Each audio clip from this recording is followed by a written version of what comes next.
Have you ever heard this? If you have, listen.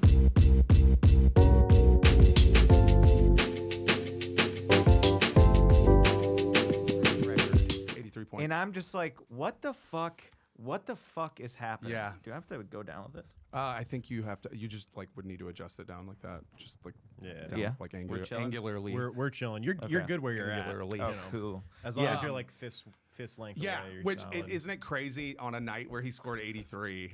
You know, like it's like that shit was happening. Yeah, it's and crazy. I remember being like looking around because when you hear like Bam Adebayo broke the scoring record, I'm like, I have to tell someone. So I like told these people next to me, and they were like fucked up, and they're like, "What are you saying right now?" And I'm like, "Okay, no one." I'm just freaking out by myself in the fucking stands because Bam Adebayo just broke the fucking scoring record. My bad. On a Tuesday. No, dude.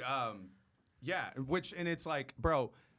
To me, it's crazy because it's like, no, it's kind of like Kobe when he got 81. Yeah. You know, it was like they were playing the Raptors. It was like a regular season game. Yeah, but at the I don't even same think the ti- Lakers made the playoffs that year. Yeah, but at the same time, no one respects Bam Adebayo like I know. that. I think he ended up getting like way more blowback. Well, that was Alex Caruso last night, bro. That Yeah. fuck. Yeah. That bald fuck. He's- Dude, I like it's like one of those annoying types. Yeah. It's like a Wes Welker or Yeah. like a one of those guys Jordy that's not supposed Nelson. to beat you that's Yeah. beating you Yeah, and you're yeah. like, "What the fuck is this bald white fuck Yeah. beating us, It's bro?" like, I thought I was above that. How did he You know, do I this? thought I circumvented this miles and miles Bro, ago.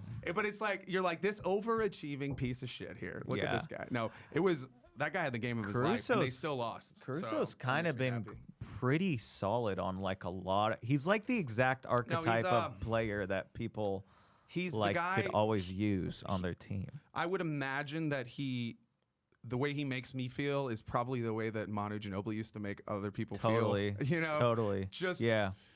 like there's like a scrappy.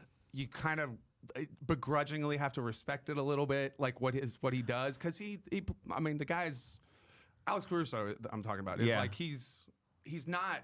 He's like probably like the 5th or 6th option on that ride. Well, like, the Thunder if not, are like further stupid down. deep, and yeah, it reminds me of like being a Celtics fan is how people felt about Marcus Smart. Mm-hmm. A lot of times Marcus Smart would just drive, and as a Celtics fan, he would drive me up the wall. Yeah. Because he's one of those guys. It's like, why are you shooting 23-pointers this game? You know, but he's also like shutting down the opposing defense. Yeah, Marcus Smart had some Marcus Smart ass plays, but The Celtics lost in the first round this year.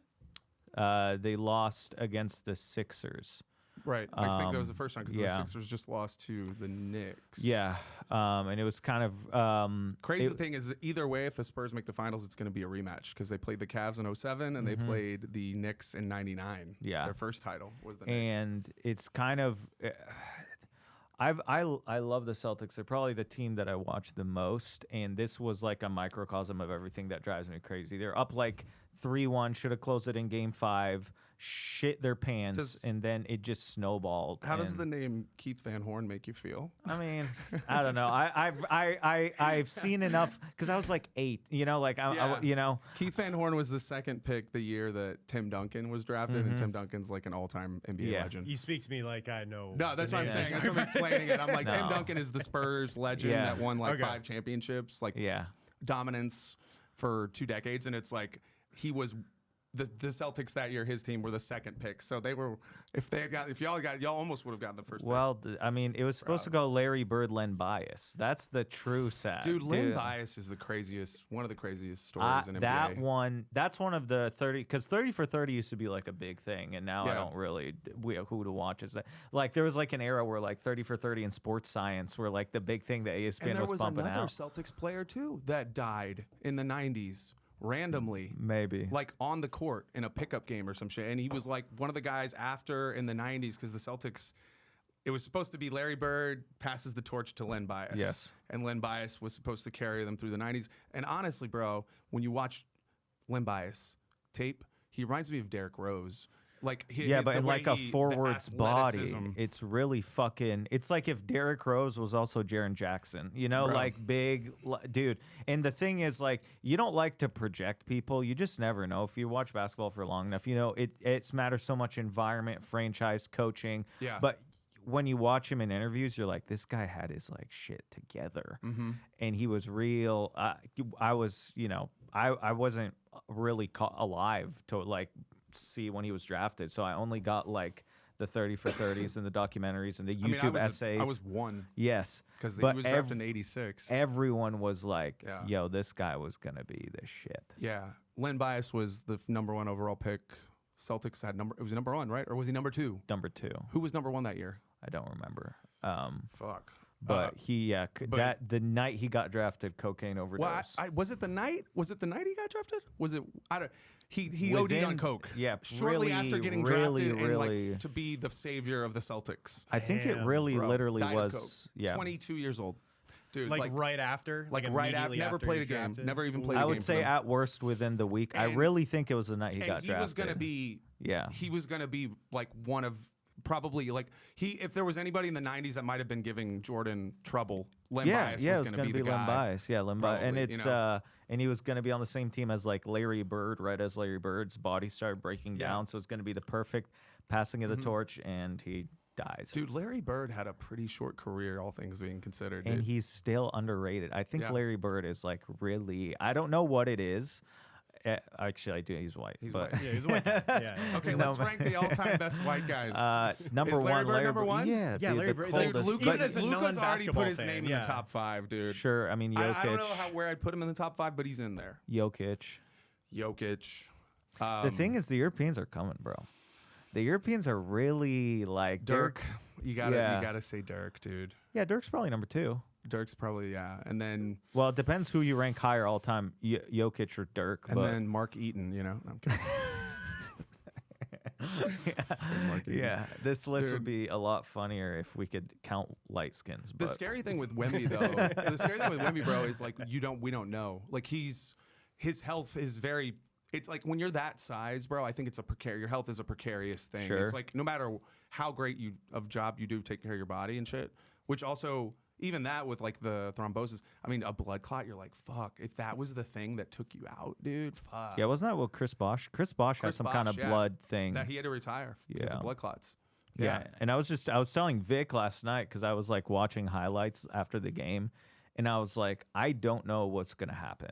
I'm just saying right now, Wemby's the most fucked up thing I've ever seen in basketball. And I'm not saying he's gonna be the number one Bro, greatest thing pull I've up the ever seen. highlights from last night. I'm just saying Spurs it's game? the most fucked up because like not only that, like Just- four Spurs games game. ago, he had a triple double with 15 blocks. So it's like game was it it truly is the most fucked up type thing. Wemby 3-pointer. WEM. Yeah, live reaction. I mean, There we go. That's what everybody wants to see. Because this is I like mean, this any is of crazy. the You could do one of those stories. Yeah, those are Snipes shorter. a logo Let's do 3 this something. one. Yeah. Bro, Wemby smokes the layup. dude, I found this guy who I love. No. He's you should He's pull up been his channel. It's balling awful too. coaching. Spurs Yes. down. You know Dude, what I'm talking about? I Let's know go, awful let's show him coaching. some love, Yeah, bro, yeah. because dude, awful coaching. Pull up his shit. He gets, bro. Here, I gotta. Yeah. Pull up. Yeah, like this one is the one he just posted from yesterday. This Play one this here? one. Yeah, just listen to this guy. This guy loses. It is his shit. official. Victor Wembanyama owns this league. Owns it. Your defense has to be perfect from end to end. Gilgeous Alexander and Hartenstein. Dude, he's already up to 265,000 subscribers. Yeah. Bro, when I started listening to this dude, he had like Hartenstein's gotta come over 12,000. here and take the shoot But I for do him. learn Gilgeous shit when I Alexander's gotta watch sprint, he's him. jogging. Yeah, he knows his That's shit. not Yeah. good enough. You needed to be ahead of him, making contact with him at the three-point line. Because if you don't make contact with Wembanyama until the charge circle, that could be Chet He, like, Holmgren, loses that could his be shit, anyone. dude, like, throughout it the- doesn't matter. It's just Wembanyama's great, in bro. the paint, it's his, and play volleyball sounds like with he's it been while an he's at it. announcer Well, his because it's like entire he's life. losing his shit, When but he you knows are what the fuck guarding he's talking about. He's Wembanyama, like, your only focus can be Wembanyama. Look at Jalen Williams' eyes, staring at the ball. He sounds You've like gotta a be Van low and Gundy. battling for Yeah. position now. You're or staring Doc at the Rivers. ball. Yeah, So yeah, he's yeah, gonna yeah, get yeah. ahead of you. It's Once he Stan gets Van ahead of you Gundy and again, Doc Rivers' love bigger, child. stronger. All this has to happen is just get this ball Dude. up, because Wembanyama's the only one coming down with it. Dude, I like but it, like he didn't cuss at all, and that's what, dude. He No, no, no. cusses all This the is time. like It's a- this is a fucking positive one. idiot and his fucking idiot coaching, dude. Dude, it's just this great. is a positive one. It's When great. he's mad at the decision making and what the coach is He doing, gets it's JJ so Redick. Oh funny. man, catches Yeah. his ire. Yeah, dude, yeah. everybody catches his ire, Yeah, bro. yeah. Dude. Bro, this guy's great though. But the that logo 3, bro, basically logo 3 was go to the end of this video because it's it'll be at the very end. Do you know what it reminded me of? Do you ever watch Steph against the Thunder like back in 2016? Just a little before this actually, because it was the first overtime. This is double overtime. Right here. Here? Yeah, somewhere in here. Here to the cup for a dunk. My goodness. No, The this is Thunder double are not overtime. winning It this was- series unless they It was get this correct. before, yeah. You got Caruso guarding Yeah. Wembanyama. Right here. Now in This is it. transition, Yeah, though, yeah, if you're yeah, to Alex tie it at 108. Caruso, Right there. You get to the three-point line with your back turned. Because Wembanyama, oh yeah, he also has Dude, Steph look at Curry where he range. takes this shot like, from, I gotta bro. get my feet set so on Like this half- pass fucking out, damn near I'm half ready court, to bro. fly It's out. fucking Look crazy. At Caruso. He's going this And he way. just this took it pass in is rhythm, going here. too. Yeah, that's right. Yeah. Bro, Wembanyama has just Steph look Curry at that fuck logo Caruso. range, and you're not up enough. Dude, I was like, Your Nothing but communication and I was like, fuck has this. to be perfect. Shea Gilgeous-Alexander's got to say he's got the That's bro, great. that You know was, what's terrifying about that game, by the way, is De'Aaron Fox was injured. I know. De'Aaron Fox didn't even play. And he's arguably their second best player, second Totally. or third best player. I mean, depending Harper's on the good. night. Dude, Harper is bro. What's crazy is Stephon Harper. Castle is like he had 11 really turnovers last night. he's like Fucking he's bad. he's still really young, but because the other two young guys that they drafted are transcendent to generational, Yeah. he's like getting cast aside. He could be a great 3, 4, 5th best player. Well, you saw that was last night. That lineup, Yeah. youngest lineup to ever start a Western Conference Finals game ever. Yeah, especially with History. De'Aaron Fox out. So there's never been a younger core that is this promising, and it's crazy. And it's also, I think it has to be this way for Wemby because I don't look at his career as a Tim Duncan. I don't think he's going to play 19 years, bro. I think Wemby's going to get No. like 12 to 15 is probably his best case. You know, anything over 15 would be Here's a insane. crazy here's a For him, sad 'cause of his crazy size. take, bro. If he only gets 7, I wouldn't be surprised. His body is Well, insane. What my question would be, what would you say? How many does he need to get to be in the conversation of greatest of all time? It'd have to be at least 10, dude. He'd Yeah, have to get because at least 10 longevity seasons. is the only indication of greatness. Yeah, you need at least 10 seasons of a resume to But be I- even probably in that I conversation. will say this: as far if we're talking peaks, he's already like one of the greatest. Like if we're talking about at the peak of their powers, I've Well, and never he's seen not. anything. He's not like, even close to the no, peak of that's his powers. and I, That's dude, the thing. I'm crazy. always the one that's like slamming the brakes and pounding the drum on relax because sports media is so sensationalist. Sports media Oh, yeah. loves to create narratives with absolutes that are impossible to Yeah. prove, and when they're wrong, no one ever goes back and fixes them. I'm looking at Wemby and going, "That's the most fucked up shit I've ever seen on a basketball court." It's just like the it's kind of like you can't really conceive because it's like it really is like a creative player. He's like 2K creative player. Yeah. If He's you like- got really lazy and you're like, let's just fuck the game Yeah, like up. max attributes Yes. on all things, Yeah. height. Now you're Yeah. speaking my language. Yeah. Bro. Video games. Bro, 8-foot wingspan. I mean, this is like a video game wouldn't even let you do this because they'd be Yeah. like, this isn't It's realistic. like, no. This We're not, isn't- our like, game engine's it's not gonna, built for It's gonna this. take things. If you, it always would do that. Like if you add height, it's gonna kill other attributes Speed, because that's yeah. how it works. It's like he's like max attributes on everything, bro. And the most annoying part about it now is every high schooler that's like 6'9", 6'10", 7 foot is gonna be like blah blah. The next Wembanyama ? Every lanky high schooler that's pretty well rated that can shoot a 3-pointer. Wemby's now the clickbait in that title. yeah, but the crazy thing, dude, is that there is no Wemby next Wemby. There's no one. Next I don't Wemby. think you can have another him No. because I mean you could have another guy that maybe is 7'5", but I mean like he's so far skill wise above any Totally. other guy Yeah. that's like in that range. Dude, he has handles. It Yeah. makes no sense. Yeah, It I doesn't mean, make sense. I will say this though, I as mean, far you've never as seen guys of that size. They're always very like they're taco fall, they're ball. Yeah, they're like their real. coordination yeah. is not there. in the There's a level. guy on Florida, Oliver Giroux or something like that. He's 7'9" or something stupid, and he he averaged like 7 minutes a game for Florida. I mean, Yeah, I he's saw barely playing in college, and now he just transferred somewhere. I mean, there's guys like Zach Edey. He was really tall at Purdue, but they never really do what this guy is doing. It's really scary. There've been guys that are like limber at that height. You know, you've had your 7'4" guys of like Mark Eaton was one of the great defenders of all time. Or what's his face? Rick Smits was 7'4" too.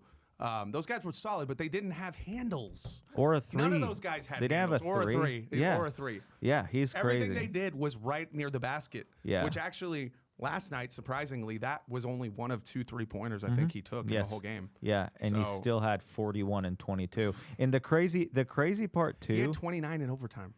Yeah.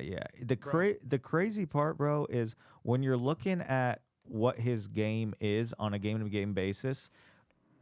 Despite what he's doing offensively, the number one thing people say is he's like the greatest defender they've ever seen. So like we're talking about his offense, his handles, and his 3-point shooting, and how he's dropping 41. But NBA players are like, that's the greatest defender I've ever seen. That's what's so fucked up. Is coupled with the best defense. He's the first unanimous defensive player of the year ever.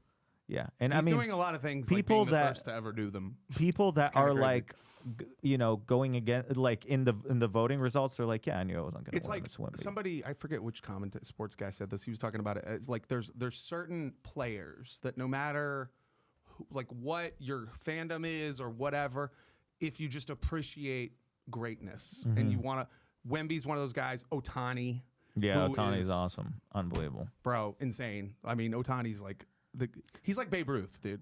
I mean, like really. He might be. I mean, he better might than Babe be Ruth. skill wise. I mean, this is the same conversation. How Yeah. much longer does Otani need to play before he's the greatest Imagine baseball if he player got ever? to 300 wins and 700 home runs. Yeah, it would be That would be fucking that would crazy. be unbelievable, Dude, The problem is baseball, bro. he would be considered greatest of all time if he did that. I think. Baseball, Yeah. baseball for some reason is less about rings when it comes to greatness. I don't know what it Well, is. it's because and it's also like in baseball, like there's guys that are like they're very great at one thing, right? Barry Bonds is a great hitter. I mean, he was a great fielder too in his younger years, but I mean, you have guys that are like specialized in like certain things. It's like you never see guys that like for Otani, it's pitching and hitting. For Wemby, it's just offense and defense. Like most guys you see great defenders, they may not be as great of offensive players or Right. vice versa. Yeah. Right? Yeah. To have both and also just the physical tools because an 8-foot wingspan is.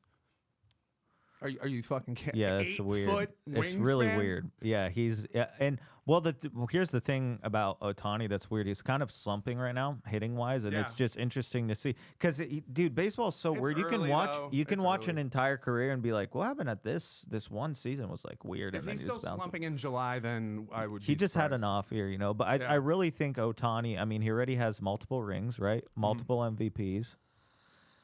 How much more does he have to do to be considered? It's so hard to plant a flag on an all-time narrative so early for both of those guys. Yeah. And we're so lucky too. We get to watch them. That's Yeah. so cool. Well, it's kind of like LeBron right now too with his shit. Because it's like, what is he playing right now? I mean, he just got swept, and it's like, he's at this point, dude. It's actually like very impressive the longevity, and to be still playing at the level he's playing at is actually like one of the most like incredible feats I've seen in sports.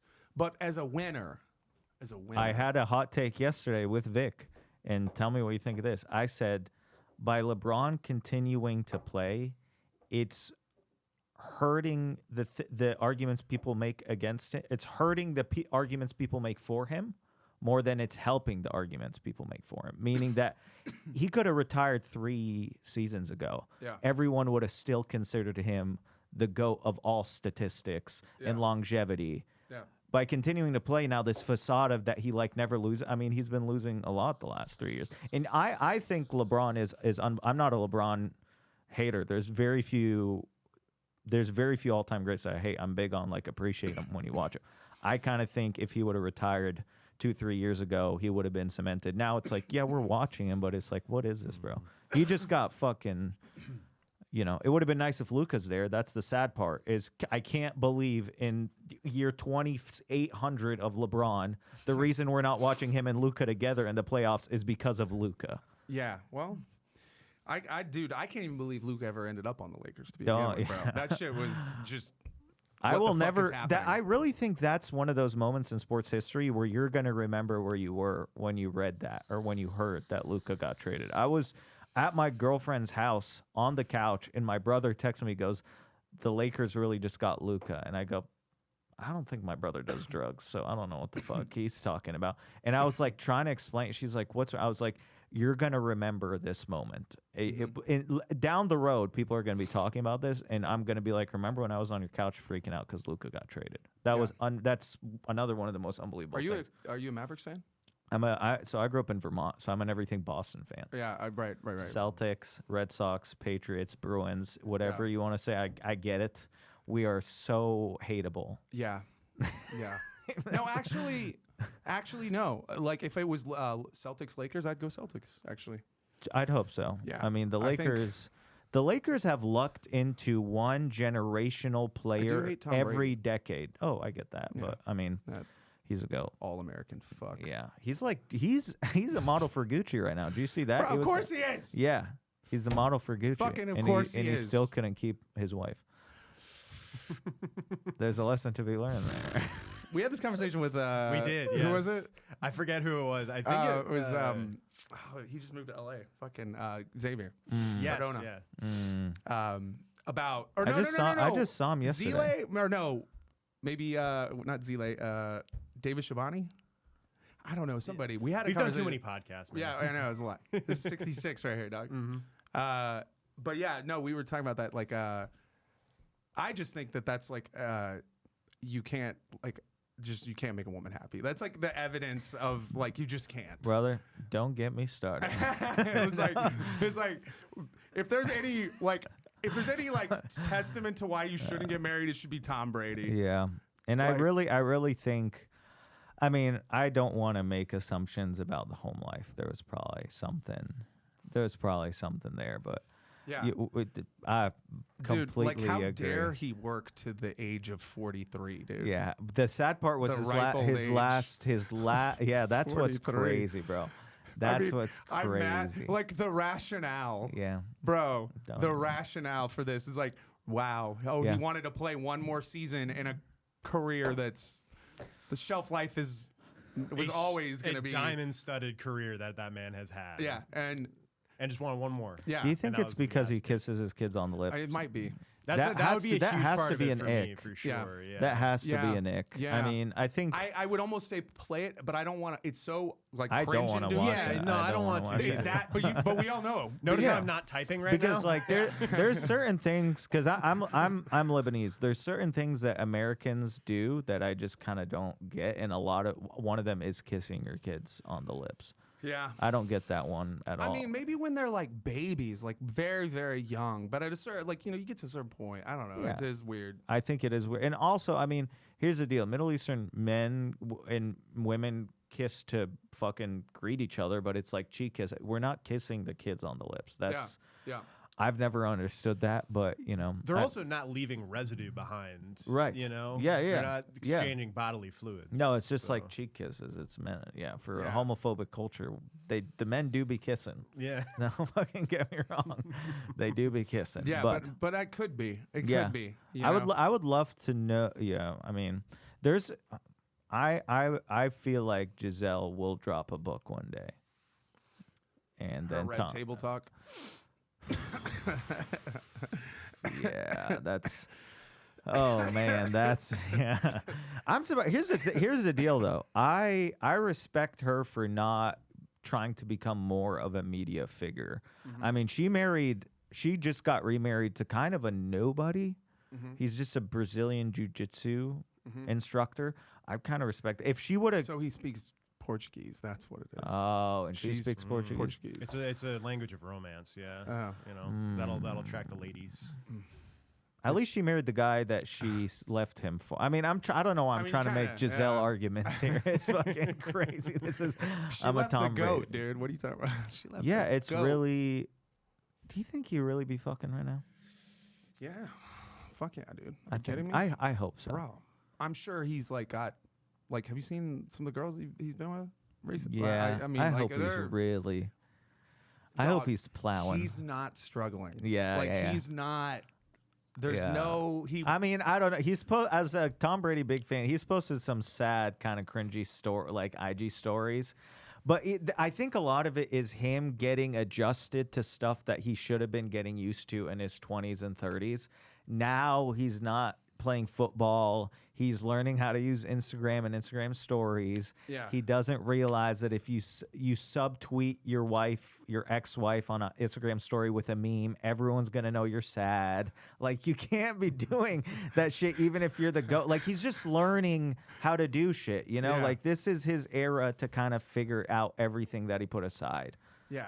I mean, So- he's gonna be fine. You know what I mean? Like Totally. he's. And also, I think he's already become like when he first became an announcer. It was kind of like I didn't like. I mean, I'm like but he was learning, and already this past year he's gotten like pretty good, you know. And I really enjoy. I don't know how long it's gonna last, but I really enjoyed when I saw him on the Manning Cast with Peyton and Eli, all of them kind of talking together. Yeah. It's pretty cool because it's like a rock paper scissors situation. You know, Peyton would beat Eli, Eli beat Tom, Tom would beat Peyton. So they're all kind of have this like interesting dynamic with each other. But Yeah. I mean, I think he has a long, good, successful kind of Kobe-like, multifaceted business career ahead of him. He'll do a sports drink, probably a sports apparel line, maybe he's already modeling, so maybe he'll get into high fashion.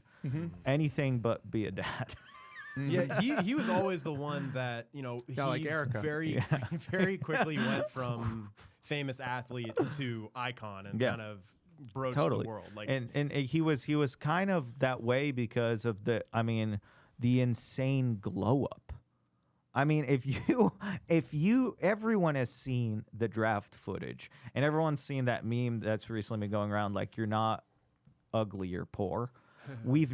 Tom Brady, not just for his ability to keep winning later and later in his career, but his ability to get more and more like a health conscious fitness freak later and later in his career at a position that people typically like deteriorate and fall apart in and end up with like a dad bod. I mean, Big Ben, dude, Peyton Manning was like in a neck braces last year. Eli was like never in. I mean, name the quarterback, they're falling apart. Aaron Rodgers looked horrible last year. You know, quarterbacks don't age that way. So for him, he's always been an icon in a lot of ways because he kind of has figured out how to capture everyone's attention, both on and off. I mean, he was eating like avocado ice cream. Even his like trainer, Alejandro something, was really controversial. So Tom Brady's always had a way of staying in the public eye. Yeah. Well, then I mean, now he's gonna be because he's Fox. I mean, that's like, Yes. like the one of the three main networks for That's football. it's all So eating each other. He's just so. gonna be him and Tony Romo. Yeah. On CBS. I remember when Tony first started as an announcer. Why does Tony Romo feel like he lost his voice and sound like he lost his voice in every fucking broadcast now? I think he kind of, dude, I don't know. But this one of those things that it comes out like later and it's like, yeah, he's battling throat cancer. You're like, You're fuck, like, I shouldn't have made fun of man." him the whole fucking time. He has throat cancer. But I mean, I don't know. I feel like you have to start paying these athletes to be announcers because that's the only reason anyone will tune into cable TV nowadays. I mean, I'm illegally streaming a bunch of it, or you're paying for Red Zone, which I also do. Yeah. So in order to get people to watch the games, you have to pay the Greg Olson or fucking every athlete is about to pivot into announcing. I Yeah. mean, the whole new crew, I think it's Amazon's NBA around the Yeah. NBA crew is like Dirk. Blake, Blake, Dirk, Steve Nash. Nash. That's the new thing. You have to get recognizable faces Yeah. to be announcers. Well, and it's also credibility. yeah.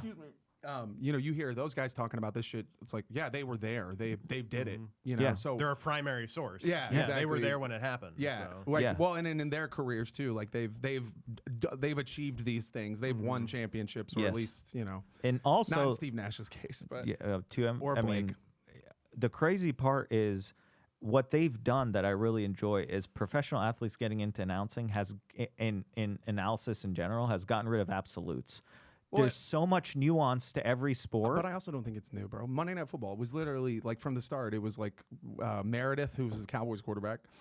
I mean, like I think it's been a thing that like players. Aikman's been with Fox for fucking 25 years. Sure, you know sure, what I mean? sure. Like it's those players, but not all of them. I think translate. Like No, some of them have fucking CTE. Kendrick Perkins is a fucking dipshit. Well, that's one of the. I mean, there's been a few that it's Different like, sport, oh, but- buddy, you need Well, it's to. just like some are gonna give dumbass takes, and Yeah. you're like, okay, yeah, yeah. you That take is brain damage. yeah, Yeah. that's some CTE. The take ones right that there. changed the game was the around the NBA guys, Shaq, Chuck, Ernie, and Kenny. They're the ones that made announcing and like halftime shows of Inside the NBA, basketball. yeah. Yes, that crew. I think what are they now? I don't know where they are. They on ESPN? They're on ESPN now, but Yeah, it's the Chuck same is on crew. Ozempic. Yeah. Is that what it is? He's slim as He's fuck, skinny bro. as fuck, If yeah. it's not Ozempic, he has a tapeworm or something, or it's a peptide. He They might definitely be didn't do stabbing the him. work. No, no.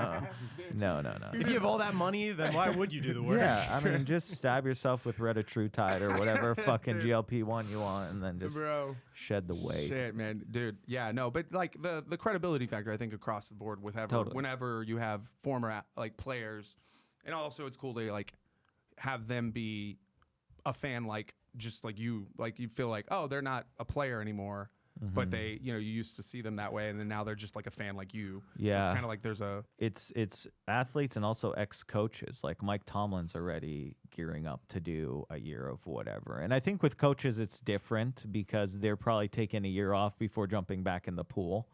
Because I mean, dude, coaching is the most incestual shit.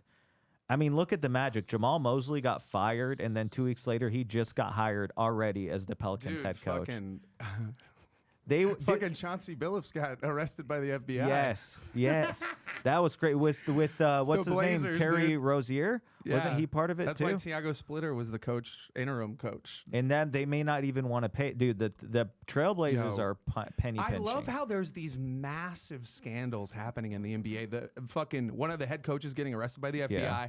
Fucking Kawhi Leonard clearly double dipping, getting Dude, they are creating like an offshore business to keep funneling him money, and it's like framed as like a landscaping Dude, something or why whatever. did the league? Nobody in the league is talking about that anymore. Either. Because there's been like 97 things and Epstein, and we bombed Iran. It's like we can't. There's only I was actually going to ask so you, many since brains. we've been on sports like Yeah. first half, then it's fine. But no, why you're Lebanese? You said? Uh-huh. I didn't Yeah, realize yeah. that. Okay, so Yeah. why is the Strait of Hormuz closed? I'm like, do you know why? Because it seems see- like why wouldn't we open it? Aren't we like the baddest motherfuckers? I don't know. Okay, I can regurgitate the YouTube videos I've watched, but other than, I mean, from what I've understood, it's like 20 to 25% of the world's oil comes from the Strait of Hormuz, and that's about all I know. I don't really. I care more about Lebanon than the Middle East the Middle East as a whole is a completely incomprehensible shitstorm of geopolitics and unbelievably valuable resources and psychotic politics that are kind of just nonstop, never ending. Gaza, yeah, it's fucked up. Yeah, I mean, You never see pictures of it, but bro, it's crazy. it is crazy. Pull up before and after of Gaza, dude. I think that like if it's like the guy in a fight that's like already on the ground, like not moving, and the other Yeah. guy's still punching him and hitting him and shit. And it's like Yeah. the guy's down, he's not fighting back. Yeah. It's like, yo, lay off him. Lay Yeah. off him, bro. Yeah, right. fucking Tice is probably somewhere out there, dude. Somewhere, fucking guy. Weren't we trying to? So you need to get like a broader scape view because like this Yeah. is okay. So Yeah, that was actually. That's what 4 oh like okay, so that's like that looks like a. I mean, it's it's third world, but it's You know, there's it's a, people there. It's a like center urbanly. This is it now, 2024. I think it's even worse than this now, I think I recognize this map from Call of Duty. bro. When was this posted? This was posted. See, Associated this is Press fucking AP, dude. year yeah, ago, yeah. they're not gonna show you the full devastation. It's worse than this, dude. Yeah, these are. This is like the places that people There's can like get no to. buildings left standing anymore, dude. See, I'll give you an Dude, idea. like that's all leveled now. I'm pretty sure. All right, show us. Don't show us the inside. Get us an aerial view. Bro. But here's what's actually fucked up, man. This is like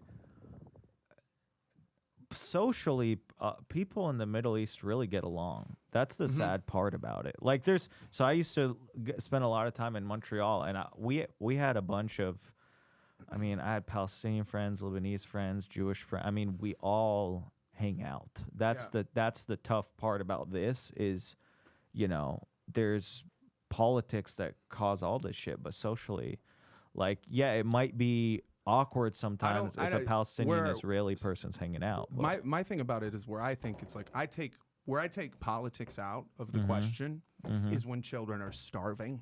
I don't care about politics when children are starving. Sure. In this world that we live in now. Yeah. I mean, like that's all I need to know one side is fucked up and the other side isn't, because the children starving, this side is clearly losing. There's no winning here. Right. You know what I mean? And it's like, that's where the politics shouldn't matter when you know, like, this shit is happening. And it's like, it's fucking pathetic. It's pathetic. Yeah. And the fact that people are just like, oh, yeah, well, you know, Ronda Rousey. Well, that's the thing. Dude, sometimes it feels like the news is like you get an STD, and then instead of curing the STD, you just get another one to distract you from the first STD you had. One. Yeah, it's like, I'm pretty sure you're supposed to cure chlamydia before also getting hurt. You can't just keep piling it all on your shit until you break. That's what it feels. It's like, remember Gaza? It's like, yeah, but that was, now there's also Iran. You know, it's all fucked up. We bombed a school. Yeah. Well, Israel bombs. Well, like I said, we bombed a school. I mean, this is all U.S. sanctioned. Yeah. But here's what's fucked up. Guilty by association. This might blow your mind. I have a lot of Lebanese relatives that are pro-Israel because they were around in Lebanon in the 70s, and we let Palestinians in, and they started bombing and fucking up Lebanon. So it's very, very complicated, and it has everything to do with religion always, ultimately. I mean, we look at it, we are getting involved for geopolitical reasons, but when you're talking about Middle Eastern factions bombing each other, it's always, I mean, Israel versus Palestine is very much the Jews versus the Muslims more than anything. It's really fucking sad because, again, socially, everyone kind of gets along. Right. You know, I have the little Palestinian guy. Yeah, the little guys, because all we have is each other. We're not going to be, the people that are bombing each other are not going to help you. No. I heard a quote a long time ago that was like, if you think politicians care about you, it's like thinking the stripper really likes you. That's the same thing with your therapist. Yeah, if you're getting charged at the end of it, they don't care. No, they don't care. And it's like they're not going to care because until we get corporate money out of politics, I mean, like the fact of the matter is, dude, the candidate that raises the most money wins well over 90% of the time. Totally. So, and the candidates we see are pre-approved, pre-packaged, it's just, there's not, the choice you're getting is not real choice. Well, not only that, all the candidates that have come and will be in the future know each other. I mean, the Obamas knew the Bushes knew the Clintons. It's like, really fucking... Why the fuck is Israeli money in U.S. politics? You know, why the fuck is AIPAC paying for to get Thomas Massey out of office in Kentucky? What the fuck does Israel give a shit about Kentucky? Tim Dillon was just on Piers Morgan's show, and he was saying that, like, the way Trump just did MAGA is, like, one of the biggest betrayals. Because he was always talking about he wants to fund the American people and fortify America and no wars, and then he takes Israeli money. Here's what I'm scared of. I'm curious what type of blackmail Israel has on us. And what I mean by that is, like, are there sleeper cells that could activate and fuck up our shit if we don't do what they're told? Well, this entire episode's gonna get fucked. It's more of like they've got the leaders by the balls, dude. Totally. Like, so, like, I bet Trump, dude, they probably had a bunch of shit, and they were probably like, Trump probably like came in and they're like, hey, by the way, did you know we had this one? Oh, you didn't remember this one, did you?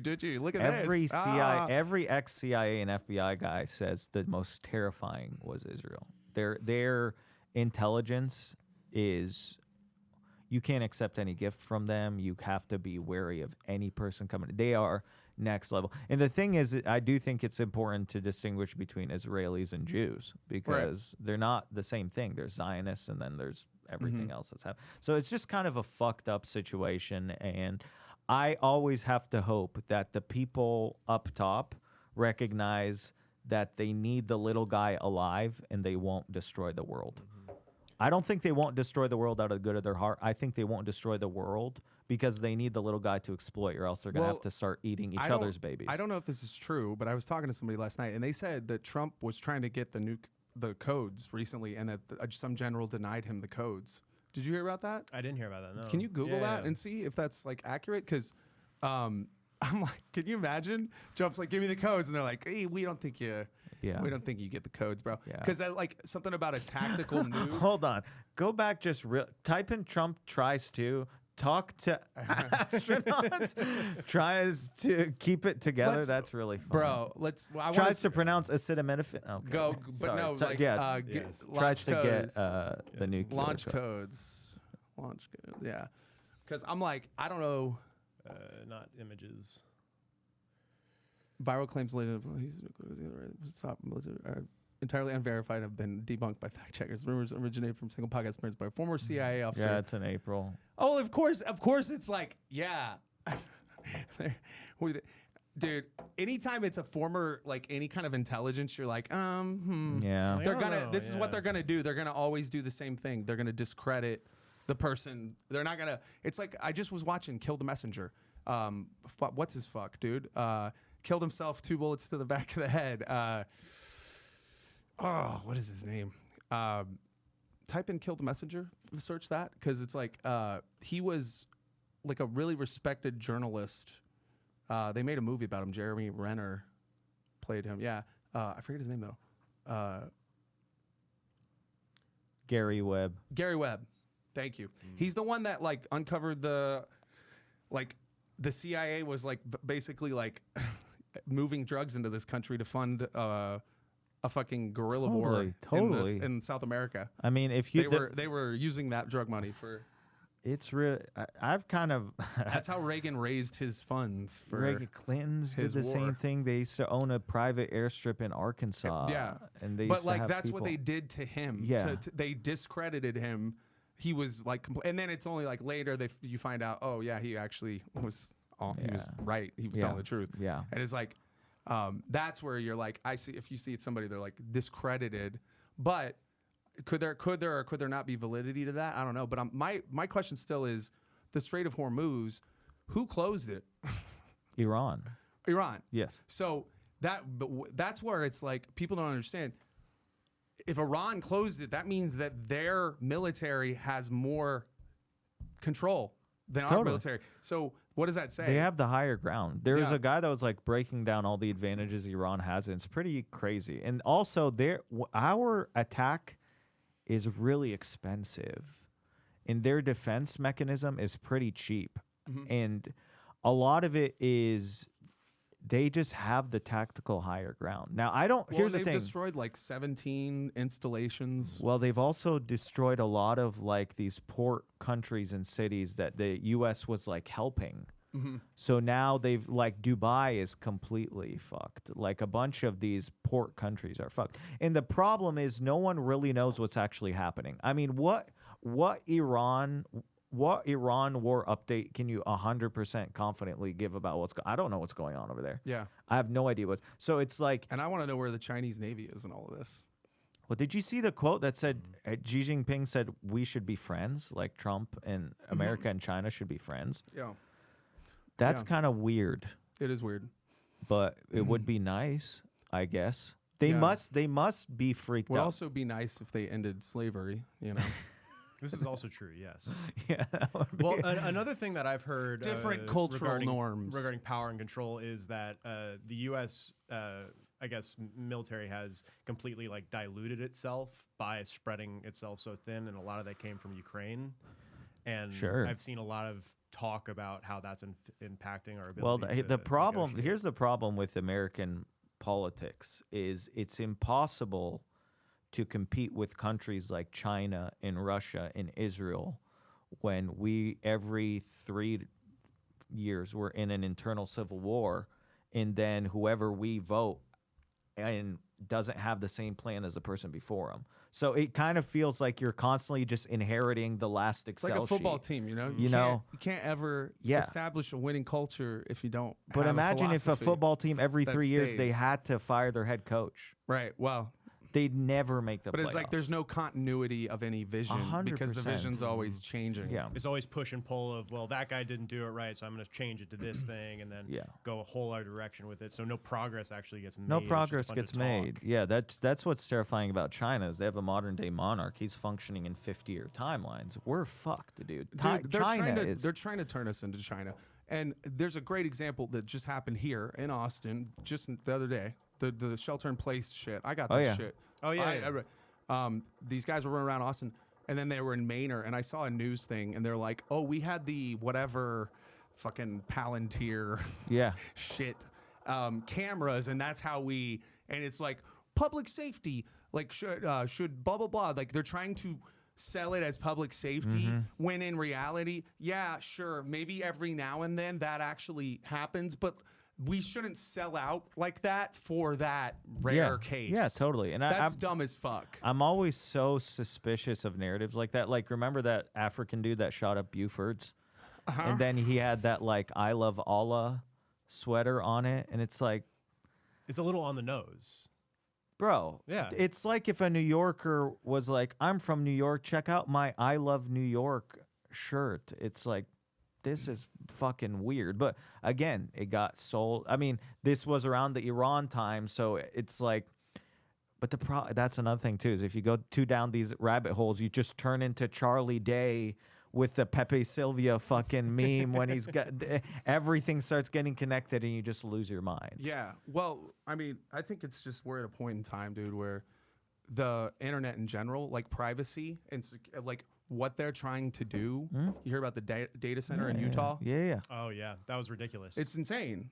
Like one data center using the same amount, more energy than the entire state Yeah. of Utah.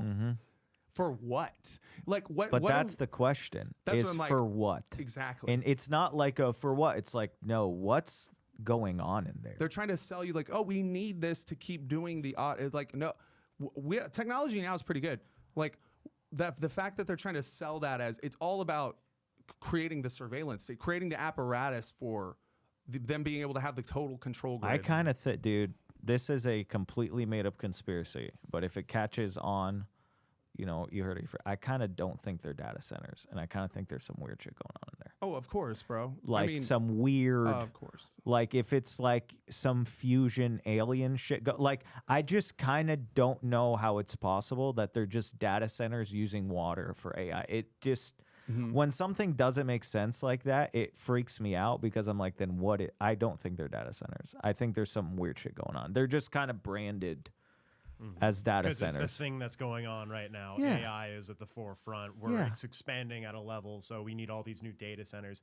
And truthfully, like if it was just a water thing, then fucking set them up offshore. Why I would we guess, be you know, telling- like oil rigs sort of thing? There's a ton of like it doesn't need fresh water, I assume. you Yeah, know? think about this. AI is supposed to be the most powerful thing coming in the future, and it's going to control everything. It can be our most powerful tool as much as our undoing. Why are we marketing and broadcasting to the entire country and the rest of the world where these things are? This is true. So I don't think they're, and this is completely unfounded. It was just a thought I had the other day. I'm like, I wonder if they're even fucking data centers or there's some weird shit going on. And it would have flown under the radar if not for the fact that whatever they're doing in there is using so much water and energy. They have to, Chat GPT, like really me fucking AI generating a picture of a golden retriever with abs is gonna be what's sucking down Lake Travis. Like, no, there's some weird shit going on in there. So you heard it here on the Cody Kai podcast first. I don't think they're data centers. Dude, well, and it's, bro, the thing of I think the like quintessential battle of this generation, I think an internet bill of rights is it's due, because I think it's time that like chief among those things, the right to privacy. Like what happened to that? Because we used to have these, like, people used to be mad about this, and now it's just accepted as if it's just, yeah, your phone listens to you. Yeah. It's like that's fucked up. Yeah. You know, that's Yeah. really fucked up. That's fucked up that they're tracking and monitoring every fucking thing you do. That's why they need these fucking data centers, because that's a lot of data to aggregate, right? So if you think about just on your one phone, on your one smartphone, the amount of aggregated data over time that they've got on you.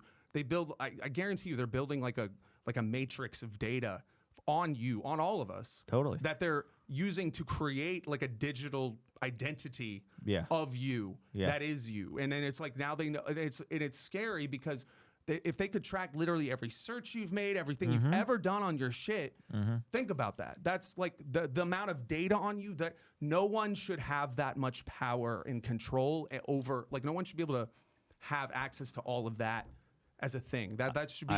I really think it's gonna. People don't realize how hard it is to rebel when the big person has the all-seeing eye and can fuck you over every step of the way. And I saw some guy made a TikTok being like, he's a chauffeur of some kind in like Beverly Hills, and he said every single like pretty affluent, wealthy person that he's picked up and driven around has been like doubling and tripling their efforts lately to fortify their bunkers. And it's like, oh, that's fucked. That's and everyone he talks to, they go, yeah, we just have a feeling. And it's like, cool, great. You know, fuck. They're all buying generators, non-perishables, and it's like, oh, great. What are we gonna do? I mean, yeah. Well, and it's like we keep. It's just the idea that it's like we can keep just doing these things like the way we're doing them that are not working, and like it's fine. You know, like war. Like the fact that we're still, how many different countries are we currently engaged in conflicts in, or like just militarily speaking? I mean, look at Rome and the fall of Rome. Yeah. Like what caused it? Yeah. I mean, we're not above. That's why like history in general, like people that don't understand the things that happen. Humans are predictable. We Totally. over generations we repeat the same patterns of behavior. We're always trying to control each other. Totally. That's always happening. Totally. And so, like, to delude yourself to believe that you don't live in that. That's why, like, things like the Constitution were such a landmark thing in the history of mankind, because it's like that's this whole different system. But Yeah. we haven't tended to the system to keep it honest. Yeah. We're not an informed population. We don't care. Yeah. It's boring to us. You know, and it's like, and I think what they're also trying to do is like, they want us to stop talking about Epstein, and it's just like Epstein just keeps coming. You're talking about herpes. It's like Epstein is just herpes for them. It's like it won't go away. Yeah, People the won't Epstein. stop They're like, look, Epstein shit aliens. Hey, we went to the moon. Yeah. Guys, look at this. Like, you're still talking about Epstein? Like, It's Trump said it, so- like literally verbatim. We're still it's- talking about Epstein? Yeah, bitch. Yeah, still we're talking not about- gonna let you forget They were about fucking it. and you eating know? kids and shit. It's Yeah, they're fucked up. eating. They ate babies. Fucking Like, kids that's- is like the light shit. Yeah, the Epstein thing is, it's so weird because like, it really. I think this is the problem with Epstein thing that's gonna make everyone lose their mind. Is it really validated like every conspiracy theorist? And now the rabbit holes are dangerous because you can totally lose your mind. It should bother everyone how Yeah. much Alex Jones has been right. Yeah, totally, man.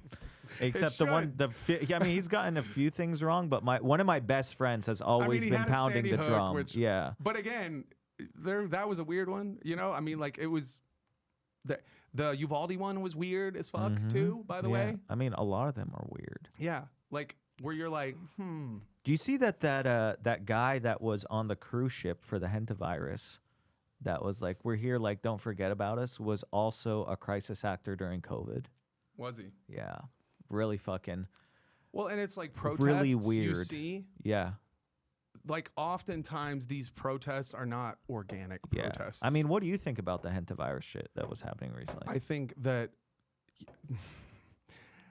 been there, done that. See, Sure. like if y'all get fooled again this quickly on that shit, Yeah. you're fucking. There's no hope.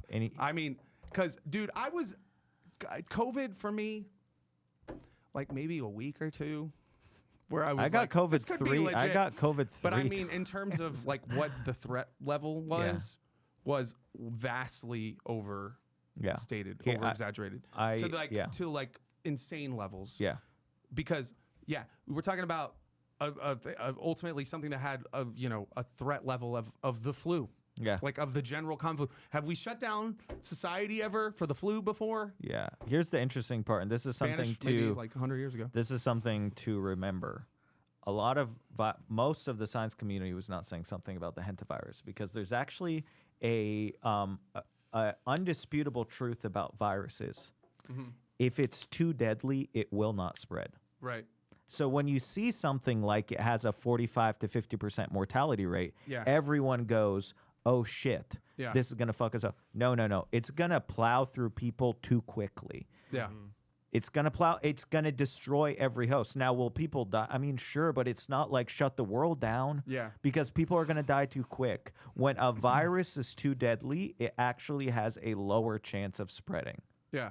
It's really because you see stuff. I mean, I remember when the hantavirus first popped up. A successful virus is one that doesn't kill the host. Yes, Like it keeps incubating, like Yeah. eats away and Yeah. fucks you up and gets you sick. But when the hantavirus first came out, it was like 60% or like 70% mortality, and people were freaking out. And I'm like, why does this feel like a weird thing? And then I read an actual literal scientist, doctor on Twitter just break down not even statistics about hantavirus, but just the nature of viruses in general. And it's like if something is too deadly, it will not spread. Yeah. It needs the host to be able to It transmit needs the itself. if something Yeah. kills 60% of the people it touches, how's that gonna fucking? It's Well, just murking I people. think I was just talking about this last night too with COVID, and then like 9/11 too. Like they talk about these things that could happen, right?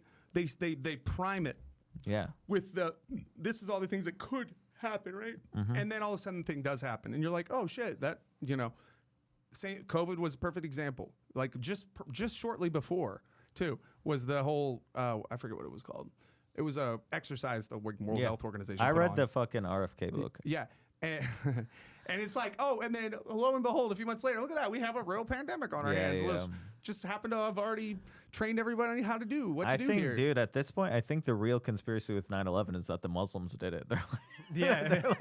at this point, At this point, they're it like seems like the least third. plausible thing. Yeah, they're the third one ones. I did like, if we're going to just throw like no evidence, was that COVID was a Epstein kill switch. I love that theory. Really? I don't believe it at all, but I love It's that a great, theory. it's yeah. one, it's a good kernel. Yeah. I was heard like- that actually from Trevor Moore from Whitest Kids You Know. Yeah? He spread that a little bit. It was fun. Have you heard that one before? Yeah, and again, there's plenty that I've heard that I'm like, it's not true, but it's so fun to just think about. Like, birds don't exist, classic. Yeah, I it's a mean, classic, that's yeah. so fun. Obviously, it's Yo, not true, but it's all so I can fun. say is Fauci should be Yeah, tried he's for an crimes actual against humanity. war ter- and now we can finally talk about him because if we're trying to do this 5 years ago, we could not say. it. No. But We're in the he's- thick of I it. mean, I still was, but You know, here's the here's the crazy go listen part. to the podcast I put out. I promise I wasn't. Here's the I was crazy never part. holding back. Dude, if we look back on that time, there's never been a time where that guy was talking that I didn't get like freaked out. Like, do people not listen to their guts anymore? Sometimes I just watch people talk. I'm like, this is freaking me out. I don't know what he's saying, but he's so unnerving to like, well, I like, what's his name? Rory, I forgot, the comedian. I saw him live. Rory Scovel had a really funny joke about RFK. He's like, you're telling me if you went in an elevator with that guy, he wouldn't try to bite you. I thought that was the funniest way to just describe anybody, really. And when I get that feeling about people like RFK, people like Fauci, it's like, it doesn't really matter what he's saying. It just freaks me out. It really freaks me out. That He's- Fauci guy is. I mean, he's like, Where is he? I don't know. I have Is no he idea. alive? He was the highest paid government official. Yeah, Number one. we Cool. also still like we don't know like from the vaccine too. You know, in terms of just, We won't know for a long time. I mean, yeah, because it's like these things could be, you know, long term type shit. You Yeah, know, yeah. but like it's to me, it was like, bro, it felt off. I remember when I heard about contact tracing, and I remember this was like March of 2020. So it was like the weekend, like it was a Tuesday, I think, that they shut shit down in Texas. Pretty sure. And it was like, I remember that Saturday before I was at work and I had just been heard about contact tracing. And I was like, I had such a panic attack that this has never happened to me, but I literally had to leave work. I was like, I cannot be here. I'm like, I'm like, and I couldn't even, I think the thing that made it so hard for me was that I couldn't diagram like where or why. Well, I just, something felt wrong. And then a couple of days later, they did the lockdowns and it was like, oh, okay. So this is now turning into like I mean, and it's You like, had an inkling that it was escalating. Yeah, and it's like, something was coming. Almost I like never a dog. thought, A dog dude. knows that the earthquake is gonna come. Yeah, sort of yeah. thing. I never thought, because it's like that, such an like the notion that they would shut down the world like they did, Yeah. for me, having heard people, you know, like, Yeah. nah, that's ridiculous, you Yeah. know, and then you're like, oh, this is actually happening. Yeah, like a dog sensing. Have you seen the dogs that sense like seizures? Yeah. That's like kind of what it is, where you're like, this thing is about to freak out, and this is not good. Yeah, I mean, COVID.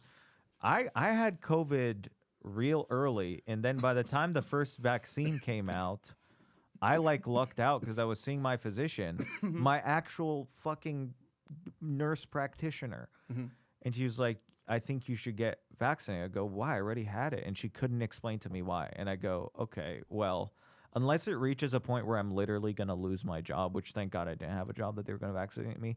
Unless that, or someone can just explain to me in logical terms why I need to get vaccinated against something that I've already gotten, I'm going to be good. And then, of course, it's the classic Nick Mullen bit where they're like, and then the anti-vaxxers are like, yeah, because we don't know what's in it. And he's like, yeah, totally, you know, like, totally. It's like, I'm not that guy. I just, with that thing, it's like, I don't get it, so I'm not going to do it. Why would I?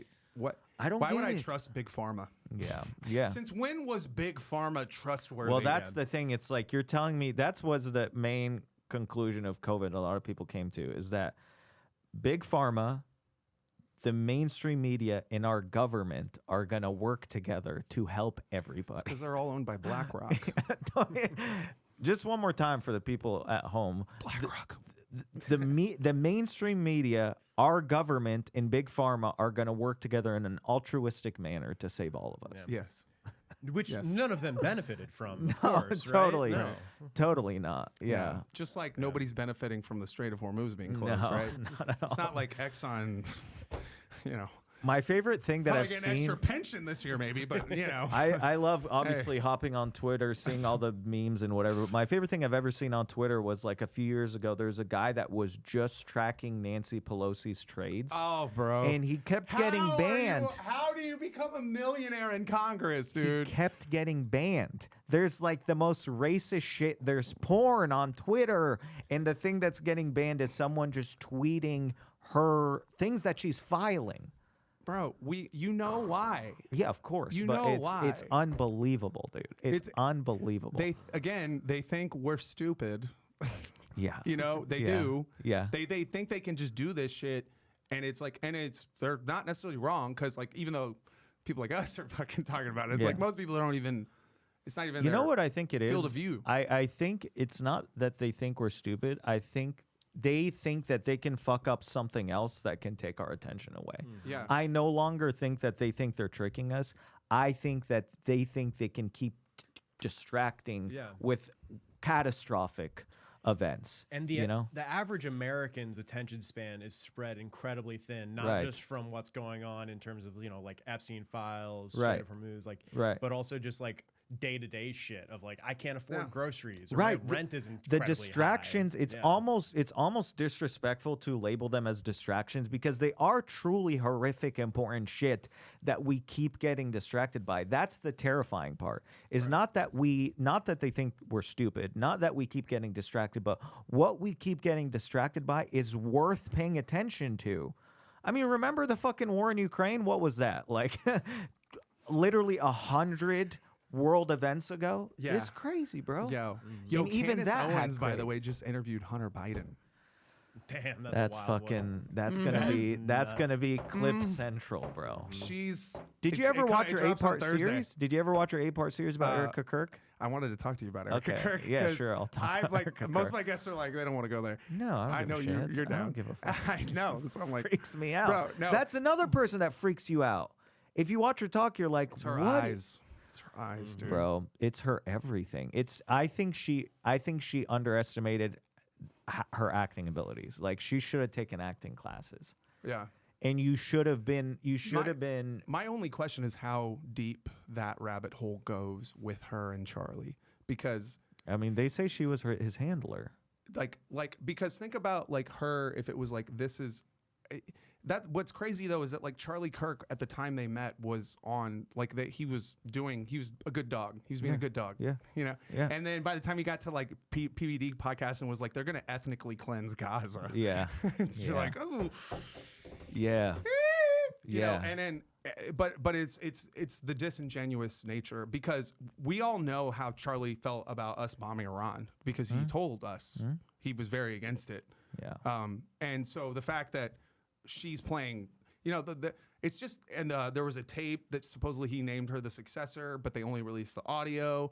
And then they're like, we need, Candace is like, give me the video. She literally has a counter on her desk of how long it's been since she started asking for the actual video. They won't produce it. But then recently they had a Daily Mail writer come in and privately screen the video that they can't release because there's a donor whose identity they don't want to reveal. And it's like, you could black this fucking donor out. Yeah, give him the robot voice. This is basic video editing. Yeah. It's really, I mean, And it's like, this is your excuse for not releasing that. I think guys keep it going for a Charlie minute. Kirk was the most obvious de facto president I've seen. I mean, he was being groomed to be a president. I mean, I think based on how much he was involving the youth to get invigorated back into politics, and he didn't want to play along with Israel.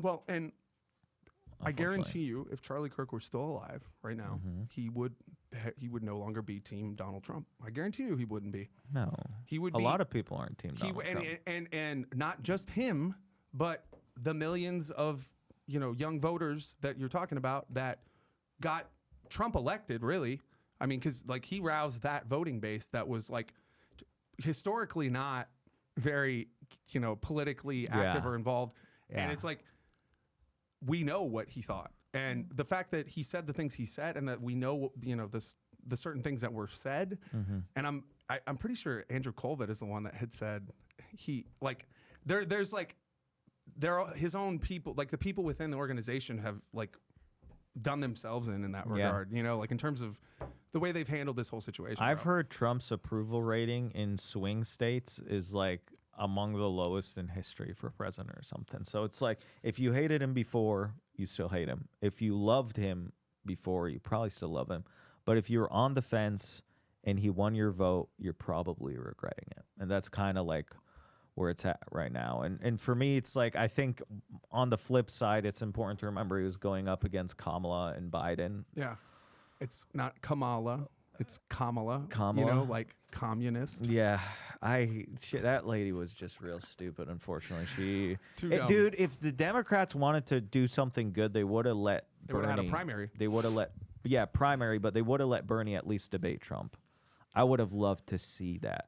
Here's the thing: as someone from Vermont, I'll tell you, I would never vote for Bernie, but I wanted to see that debate, and I didn't vote in the last election. So. Yeah. I think what a lot of people like that probably voted for Trump, it's like, I think they thought he would deliver on what he said because in his first term, he wasn't a warmonger. He wasn't. He was very much not the guy He was that he pretty. is. He was extreme socially, like how Yeah. he would talk, Right. And the effect that he had on the nature of debates was irreversible. I mean, truly mind blowing how bad debates got because of him. But as far Radically as more like, entertaining. sure, but like, I mean, if you want to be mind blown, go back and watch Obama debate Mitt Romney or John McCain. There's decorum. Dude, Now- watch Kennedy debate Nixon. Yeah.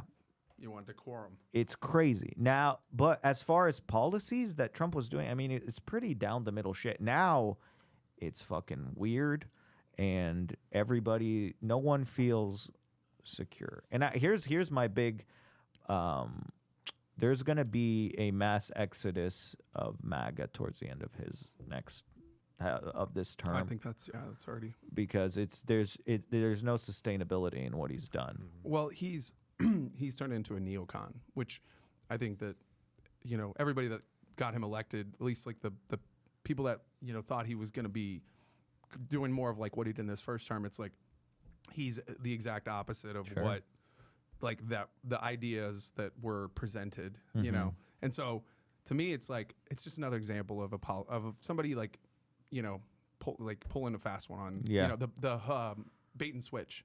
It's like. And like Obama did it to his voters too, because I voted for Obama first term. Yeah. And within like months, I'm like, oh, fuck. Yeah. And it's like Trump's doing the same thing. It's like you thought one thing, and then within months, you're seeing it's like, oh, this was going a totally different way than I thought it would go. Have you seen that thing where it's like, I think 40 of 42 presidents are related? Yeah. I didn't know Can about you- the can- related part. Can but I you check have that real seen- quick? Yeah. Am I allowed to ask him to? Yeah, Okay. yeah. cool. I'm here for it. I don't want to be an asshole.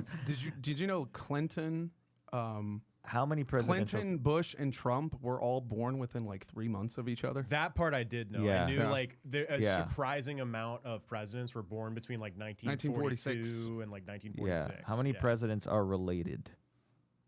Because what is Trump now? 78? No, he'll be 80 this year, right? Yeah, he is our oldest. Look at acting that president. shit, bro. 43 of 45. Dude. King Who are the John. They two all go back to Notable King John. exceptions Martin are Van Buren. Of course, Obama. Yeah. Well, no. Also trace their lineage outside of the. Yeah. These are the two that are exceptions. So those are the. But Obama was still friends with like the Bushes. Yeah. That's what's so like this is related. That's what's so fucking crazy. Nixon Spoiler and alert, Kennedy. They don't. Yeah. Out of they're- 46 presidents, 44 are related by blood and 2 are related. What's that second one on the right there? What's 2 are related? I think. Quora here? Yeah. What does that Look, say? Look, And 2 are related through marriage. politics is for peasants, dude. Bro, they're in a party and we're not invited. That's Politics all is for that this peasants. whole This- thing. This is a show. Politics is a show Yeah. for the peasants. Yeah. To make them think that there's I really was- actually something that they're Part directing. of me was hoping that the Epstein shit would be so horrific.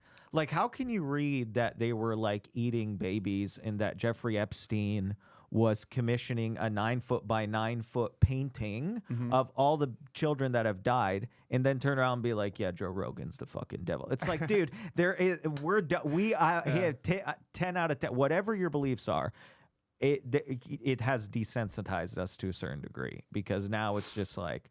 Now I've reached a point where I don't even mind talking to people about the weather because I think it's the only thing I'm going to agree with them on. Well, it's like sensory overload, dude. Yeah, yeah. It's like the amount of information being thrown at you, you just can't It's care. too much. Yeah, it's like It's too much. meant to like overwhelm you to the degree of like I can't even like. There's like I can't. There's not even a means to an end. Yeah. Like, No. there's no clear path of like here's how he fixes. Just Yeah. like, well, we're fucked. Great, Yeah. cool, awesome. Yeah. I was thinking about this though, and I think it's like, at a core level, I think it's very simple for us as people. Like, how do we start changing things? Go from closed to open, right? Like in any dialogue that you have, go from closed to open. If you start there, conversations get had because it's like, if the point is fighting for you, then you're fucked. You're Yeah. not savable. Yeah. So I'm not even going to waste my time with people who clearly aren't actually interested in coming to some sort of Yeah. understanding about something, anything. You And know? it can start with, for me, this is a fun conversation because I love having these types of conversations, right? It doesn't just have to start with the important things, you know? I remember growing up, I spent a lot of time alone, and my uncle would always bring me movies because he would collect, he was a dentist and his wife was a dentist. They had plenty of money, and he had giant collections of movies. So I'd spend a lot of summers alone, and he'd bring me movies, and we'd talk about them. And the one thing that he taught me at an early age is just because you like something doesn't mean it's good. And just because you don't like something doesn't mean it's bad. You know, I remember the first movie I had a big debate on him with was Rosemary's Baby. I was like 13. I was like, that movie sucked. He's like, no, you just didn't like it. It's a good movie. And I go, no. I go, so what's bad about it? And I couldn't make an argument. And I think if you apply those ideas of things that you consume to people's ideas and opinions around you, just the idea that the person that you're arguing with is not evil just because they don't agree with you is paramount to progress. Because the more you can humanize the opposition, the better you can. I mean, there's some people that you don't need to be humanizing rapists and shit. But Right. people like even, you know, let's pick one that's pro and anti-marijuana, whatever. You know, Yeah. just because someone smokes Or weed. even pro-life and pro-choice. Yes, I know that's a very There's both complicated sides of one, and you can totally believe really strongly Yeah. in one or the other, but don't just think that the other side is just a giant piece of shit, because then you're not really getting anywhere, and then you're just kind of locking yourself in this bubble that is not healthy. Yeah. I've actually, it's interesting. I have a lot. Most of my friends are married, and the most healthy relationship, marriage of all of them that I know of, and they're also the ones that I'm closest with. The husband is like kind of, I would say, moderate conservative, and the wife is liberal, and they have really good conversations all the time.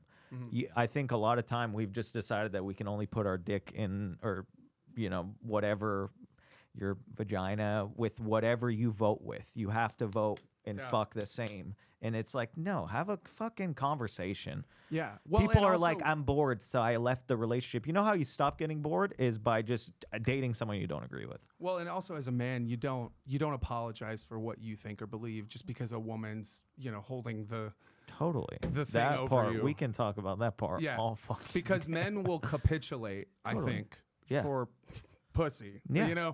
Because they're like, I don't want to be perceived in a way. It's like, Yeah. who fucking cares? Just Yeah. be you and own your Yeah. shit. Yeah. Because ultimately, if somebody doesn't agree with you or whatever, they're gonna walk. That's it. Like, Yeah. I'm not. Like I just literally last night had this chick like who was like Christian, but she was like, I guess just became Christian, and like I was kind of just talking to her, and like she's coming at me with this like hard judgment, and I'm just like, at a certain point, I was just like, stood her in the eyes and like just started like talking her down, and like. Whenever she maintains, or whenever somebody maintains eye contact for a longer period, and you're like the first person at a certain point, it's like she broke, right? Yeah. And I'm like, thank you, Yeah. because you're not gonna sit here and lecture me, bro. Yeah. Like I don't you don't even know me. Ask around about me. Yeah. If you don't like that this idea and like and I told her I was like, because she was like Christian, I was like, I was saved when I was 6 years old. She's like, well, are you saved still? And I'm like really? You're gonna sit here and It's like really weird. Yeah. I think the one It was thing like- men should get better at, and I think it helps in relation. I think men need to go back to being annoying, because I think a lot of times what ends up happening is they just go with what their lady says until they're so unhappy they fuck another woman. That's, if you can figure out how to just be actually annoying, like when she's like says something like, "Can you go?" No, they go, "What?" And I said, "No," and then she gets mad. I'm like, what are you getting upset about? Here, let me go do, and then I go do the thing that she initially asked, but not when she wanted it.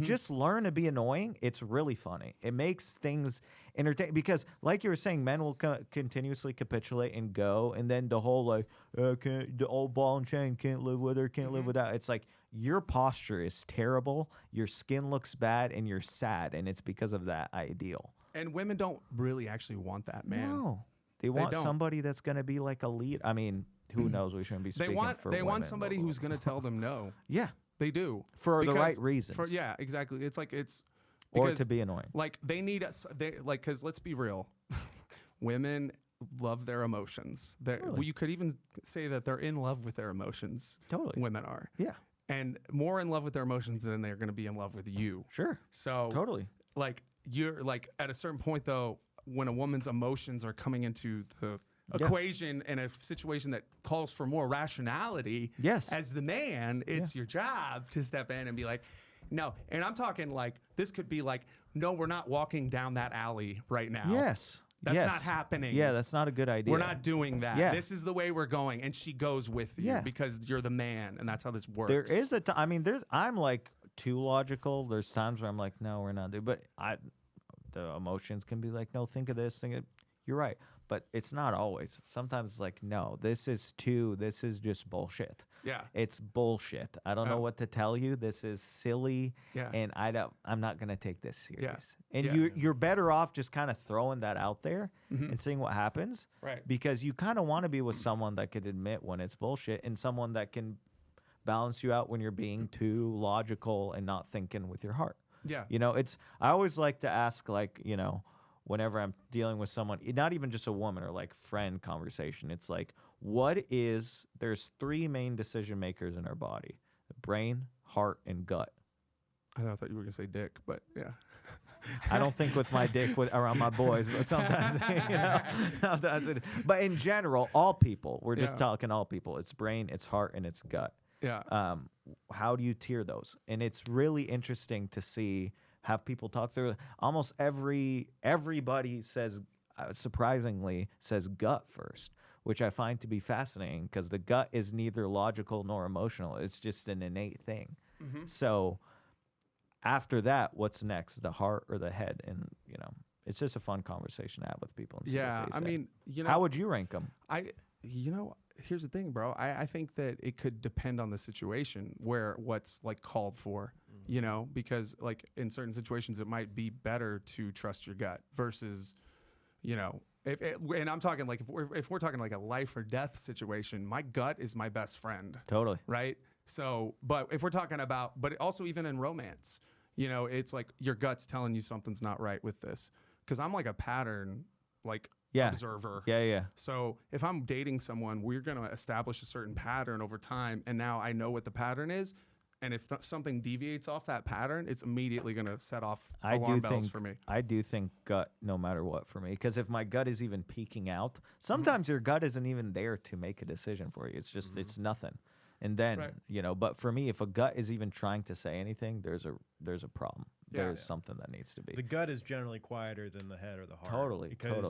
It kind of relays like the less important or the more surefire things of like, oh yeah, don't cut off that guy in traffic. Yeah. Like logically, just don't do it. Yeah, and the gut is just a fascinating thing because I don't even know really what it is. You know what I'm saying? Like I have a kind of I'd theory say it's to lizard it. brain Yeah, stuff. it's like the lizard brain, like the primal instinct of like fire bad. Yeah. Things that are learned through like even just genealogy. It's genetic, Or sometimes like you're in a social situation and you're like, maybe it's like something there's an energy about it and you're like, I need to leave here. Yeah. I don't want to be here anymore. Yeah. Like, I don't know why, but something doesn't feel right. And I need to go. Yes. Like, and it's like, you just like, to me, it's like that your instincts are there for a reason. They're fine tuned over millions of years, of evolution. And you're right. I think like not every gut feeling ends up being correct maybe, but you'd be served well to, I think, like learn how to trust it, learn how to like know, okay, maybe am I really just overreacting here, or is there something of like, because I mean, I feel like when you think of your past and like gut feelings you've had, generally speaking, you've been right, probably. Yeah, like, it's kind of freaky. Yeah, because like you just feel it, you sense it. Like, and I believe there's like maybe even greater energies at play than we understand, like metaphysical, if you will. Totally. Because like just because like we can't, like just because like the idea of like what is it? Communication, mind communication. What was it called? Telepathy. Telepathy. Thank you. Whatever that. Yeah. But there's like frequencies that exist, and like I don't know. I think you can feel things too, like on those frequencies, even if you don't specifically know how to name it or what it is. You're something like, oh, okay, the force is off. Yeah. Well, some way. in a similar way that like a shark can sense a fish's heartbeat from miles away, it's innate. It's almost built into us. It's like I can sense something's wrong, or I can sense this is a good idea, or this is not, or will pay off for me. Or how twins are synced up. That's an interesting one. Yeah. Twins are I mean, that shit is fucking fascinating. I have a few friends that are twins, and it's very real. It's really, it makes me wonder if they're tapped into something that is in us also, but asleep, because we don't have the thing to wake us up and connect to our non-existent twin. Dude, I still remember an old Rogan podcast that Maynard had done years. I'm talking about like the original studio, like of Rogan, like before he was Rogan. Before even the one with like it was Elvis, and then it was like the American flag or whatever. Before that one, the one like, and I remember Maynard, and I can't find this clip anywhere. It's probably, I don't even know if it's anywhere on the internet, but it was Maynard talking about the day Bill Hicks died, and that like he woke up in the middle of the night. I remember him telling the story in Rogan, like just like something not right, and like it was like only like later, I guess, that he had found out like Bill had died, that night. Yeah. So you're like, fuck, that's crazy, dude. Like, there's weird stuff like that where I get like woken up and I'm like, what? Why did I just wake up? And it, like, I remember one time specifically, I was like taking a nap in the afternoon. I don't really take naps very often, and I woke up feeling like really off and weird. And I turned on the TV, and first thing I saw is Kobe Bryant died, and I was like, dude, you talking about things? Fuck. You remembering where I remember where I was when that happened. Yeah. I was having an epic weekend. And then, were you a Kobe guy? I wasn't, but I Me actually, neither. as a player, I hated him. Same. But it hit me when he died. I Yeah. was like, man. I feel like he was fuck. supposed Like, to be invincible. Like, what yeah, the fuck? you know, and it was like, and I really only think, you know, it sucks, but it's like I think I only really ever truly appreciated him the way that he should have been, and after that, you know, because it was Yeah. like, you have this guy. I mean, he won a fucking Oscar. Yeah. Dude. Yeah, yeah. Like a couple of years after retiring, this dude's winning a fucking Oscar. I really came around to him after Bro. the NBA because I mean, this is a take that pisses off. I think Kobe's the most overrated NBA player of all time. I think And LeBron James is, but you know, I'll hear both I arguments. I saw Kobe. I've seen both. I've seen LeBron and I've seen Kobe with my eyes live. Kobe was different, dude. Kobe was different. Yeah, there was something with him. It reminded. I saw Jordan with my eyes too. I saw him in '97, the Last Dance year, when they played San Antonio in the Alamo, and like Kobe had that thing. I remember like I saw Kobe many times, bro, and I've seen LeBron more than once, and it was like, dude, LeBron just doesn't. He's never struck fear in me as a fan the way that a guy like Kobe did, dude. And I know that you could compare numbers and you could say this and game winners and yada yada.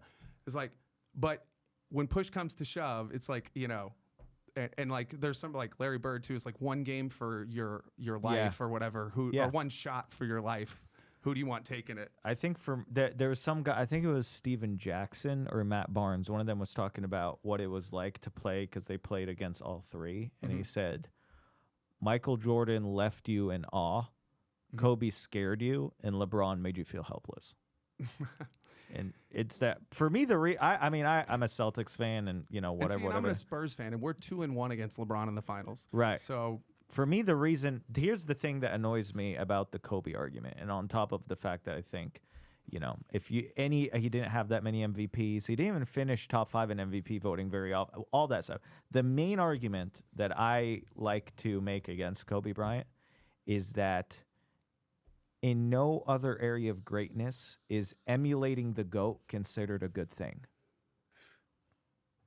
No one is out here saying the Beach Boys are the number 2 band of all time, even though they sounded and had a very similar thing to the Beatles. You know, there's no other area where you go, you know what's so great about this guy is that he was really similar to the number 1. It's like, no, dude. Being unique and being your own thing is a significant thing when you're looking at greatness. And for me, the number 1 thing, people go, Kobe was the closest thing to Jordan. Cool. That's not supposed to be something we like value as a good thing, is being kind of a plagiarist. right. Well, but to me, all the arguments against Jordan are dumb because like. No, Jordan is number 1. Yeah, I want to read a book that there was the trainer Jordan's. It's one of my favorite Kobe's books. trainer, It's one of my Relentless. yes. You've read it? Yeah, and I have the second one. I haven't read that yet. Okay. See, I want to read Relentless. I've 'cause read I'm like, Relentless that's gotta be like 3-4 times. It's Really? it's a top 5 book for me. Yeah. no shit. Yeah. Dude, somebody. All right, now I really got to read that shit. It's dude. really because like- yeah, and I mean just to dig into the guy that was there and like trained and like I'm sure he breaks down the differences between guys like Kobe and kind Michael. of, but it's actually the different types of like clutch and attitudes. And you know what's interesting? What he brings up a lot in that book is Dwayne Wade, and he talks about Dwayne Wade. There's I think he calls it. There's 3 types of like clutch or something, and in that book, I think the third one's called a cleaner. He just cleans up. Googled 3 types of clutch. Yeah. Relentless. I'm curious about this. Because Is actually interesting. and he says the guy on that Heat team that was Dwayne Wade. Mm-hmm. And I think 3 types of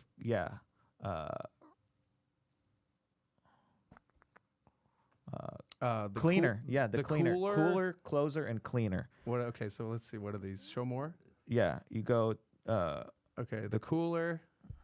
Good. You do your job well, but you rely heavily on others to set the table and wait for instruction.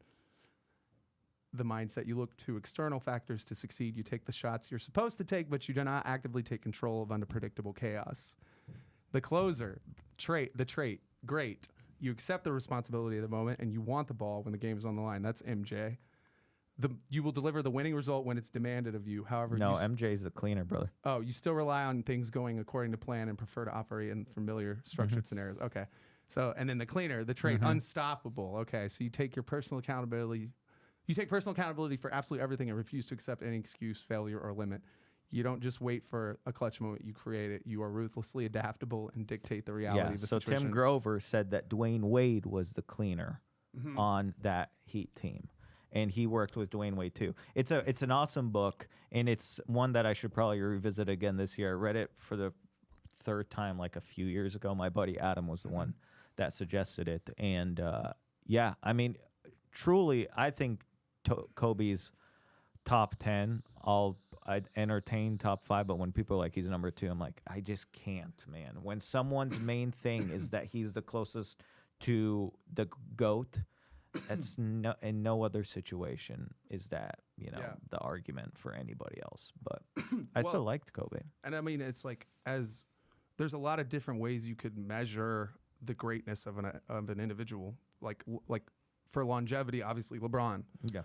For the most accolades, the most like achievement, the most like Yeah. Jordan. Yeah. And like you have different guys that are different. I'm like, I feel like every player, it's like whatever their legacy is like. There's certain players, it's like, I think when the lights are the brightest, Yeah. their mind goes the quietest. And I think that there's like that what you would call what I would call the Jordan gene, the ice water gene, whatever you want to call it, where in that biggest moment of something happening, that's when they're at their best. Yeah, Larry Bird was like that. Wemby's got bro. it too, bro. Yeah, Wemby has it. We've gone full You circle. saw that with he was that training with the three-pointer. monks, bro. He was I training feel with like the monks. Mitch is on the sideline. Go to fucking Tibet. Yeah. Go to Tibet. Yeah, it's fucking Vic, crazy, go dude. to Tibet. Oh, that's another thing. Dude. How lucky did the Spurs get with their head coaches, dude? Well, dude, Mitch Johnson's like a Stanford guy too. I think. I think he played for It's Stanford. so crazy they went from Pop to Mitch. I mean, Well, God bless. for a minute I thought that it might be Becky Hammond. Same. But then she went over to the WNBA. Now she's just going to be the greatest WNBA coach of all Yeah, time. yeah, dude. good for 'Cause her. It's crazy how many the Spurs tree, even Oklahoma City, that they're playing currently. Everything about them is borrowed. Is like the Spurs model. That Sam Presti was a Spurs executive before he became the GM of Oklahoma City and then built what they have.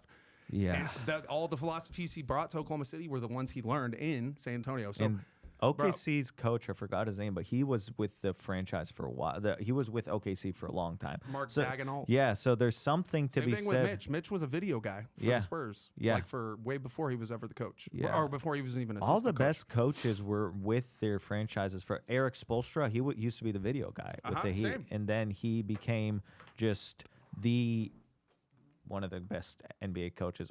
Dude, fucking Joe Mazzulla was See, with the Celtics for a while. Spoelstra is one of those guys I'm like, I respect this guy because he finds ways to keep his team competitive even after the Heatles, because Yeah. they were like that that era ended and then you thought, oh, okay, the Heat are going to suck now. And it's like he made them relevant. They went to didn't they go all the way to the finals in the bubble or the East finals or the finals? Yeah, They went to the finals. That's in the who bubble. LeBron beat. Yeah.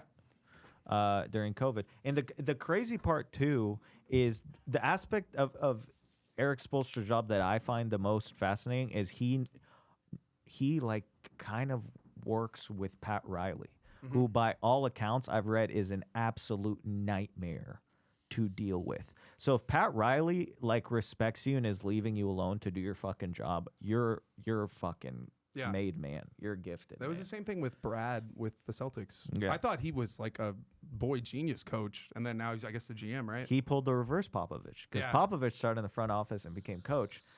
Brad Stevens went coach to front office, and then he hired Ime Udoka, who couldn't keep it in his pants, and still we don't know what the fuck actually happened. And then we got Joe Mazzulla. The Ime Udoka shit is really fucking weird because we have heard everything about Mike Vrabel and Diana Rossini. And we still don't know what happened with Ime Udoka. I mean, bro, he got fired. Yeah. He got fired. It just happened to come at a bad time for all of that. Cause Yes. maybe if that happened today, I don't know. It seems like there was that fever pitch moment in the world where, and it's like, yeah, I don't know. It's like, and I don't like that in all those situations. Generally, the woman is like all agency is Yeah. just like assumed to be not had. It's Yeah, like, yeah. dude, women know what they're doing. Yeah. They know. That's the I'm You know, I just want to know what happened with Ime Udoka. In fact, women probably enjoy being able to get a powerful man to like be. Well, Rossini was using it for like to get scoops. Like Yeah. it was helping her career. Yeah. You know, Which, like you know, that's old fashioned. You got to respect that, you know? yeah, she's doing the fucking Marilyn Monroe That's shit. fucking your way to the Yeah, top, baby. yeah. Come on. I feel like I don't have I a feel problem like with it. Ime Udoka was way weirder because I still don't know. We will never know what happened. I mean, there might be like a book that comes out, but I'm always like, that was weird. Celtics lucked out because I think Joe Mazzulla is way better. I mean, it's inarguable now because Ime's on the Rockets and he had a fucking stacked roster and he didn't really do shit. But I want to know how many women that fucked Weinstein that knew exactly what they were doing at the time later called foul on him. I bet it was more than one. Well, Yeah. on the other side of it, you've seen the Courtney Love clip, right? Of her on like the red carpet, being like, Stay away from him. Whatever you do not go to But it's like- Weinstein's office. It goes to like let's give women. I'm respecting women by saying I believe this woman has the agency to Sure. understand what this transaction is and what decision she's making. yeah, And yeah, sure, maybe your career's over if you make the other, like if you say no, and that's in that way. Yes, there's coercion in that sense, but Yeah. it's like what is it worth to you? yeah, You know what I mean? Like you're still an adult capable of making a decision, and some in that position have said no, and it cost them. Yeah. You know, Rose McGowan, I think probably was. I bet we don't even know the people that said no. We They probably don't. disappeared. Yeah.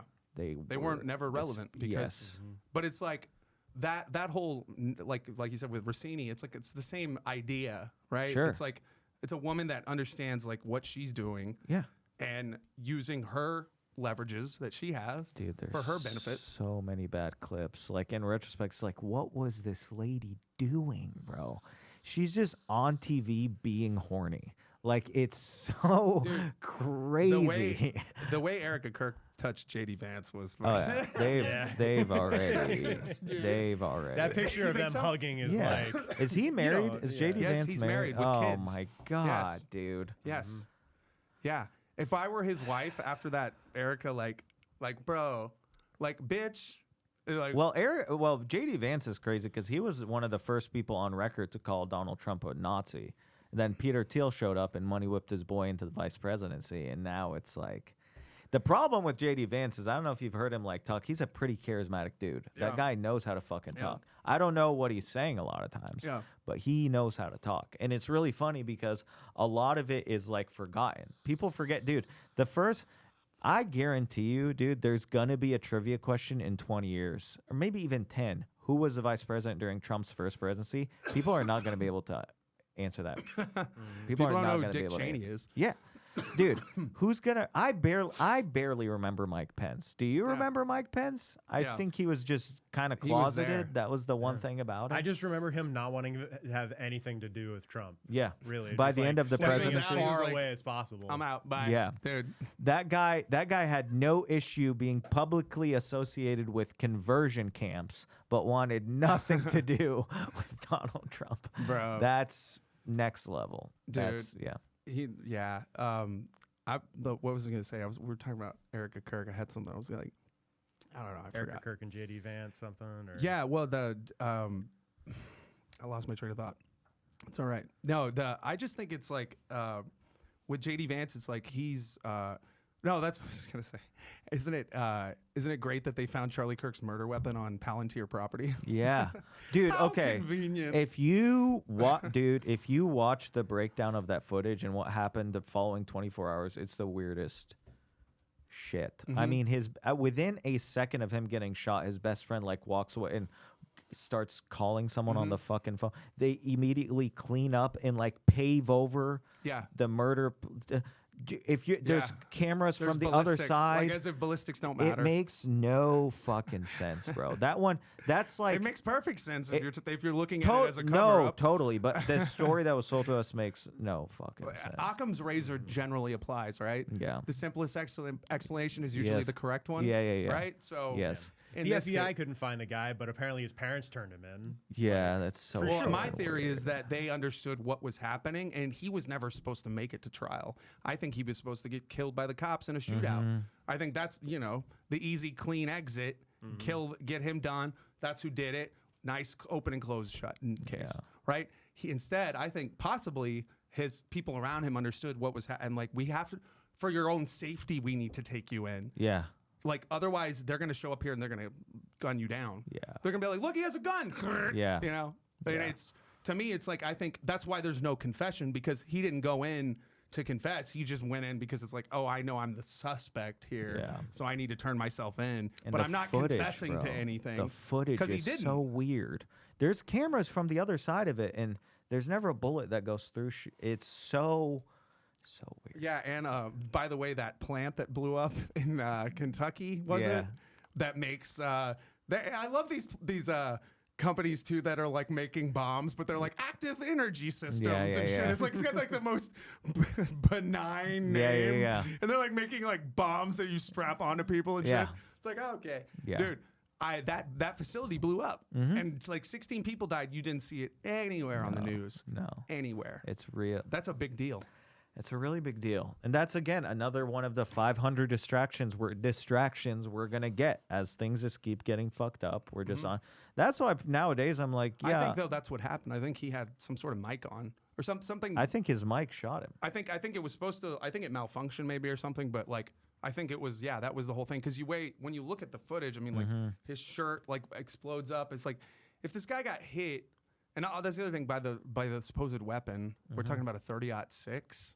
It's crazy. It would have blown his head off. Yeah. His if at best his like head would have been hanging by a fucking. It would have been. Yeah, it was like a. It would have been much more gruesome than the actual death. It reminds me of the fuck. It's so funny. When I was in high school, junior year, we were supposed to just pick a significant event in American history and write how the media portrayed it and what we thought. And I picked JFK, and it was all about the assassination and the invisible bullet, and that was the first magic bullet. And the whole how the physics, it doesn't make sense. And my teacher got mad, but she gave me a good grade for it.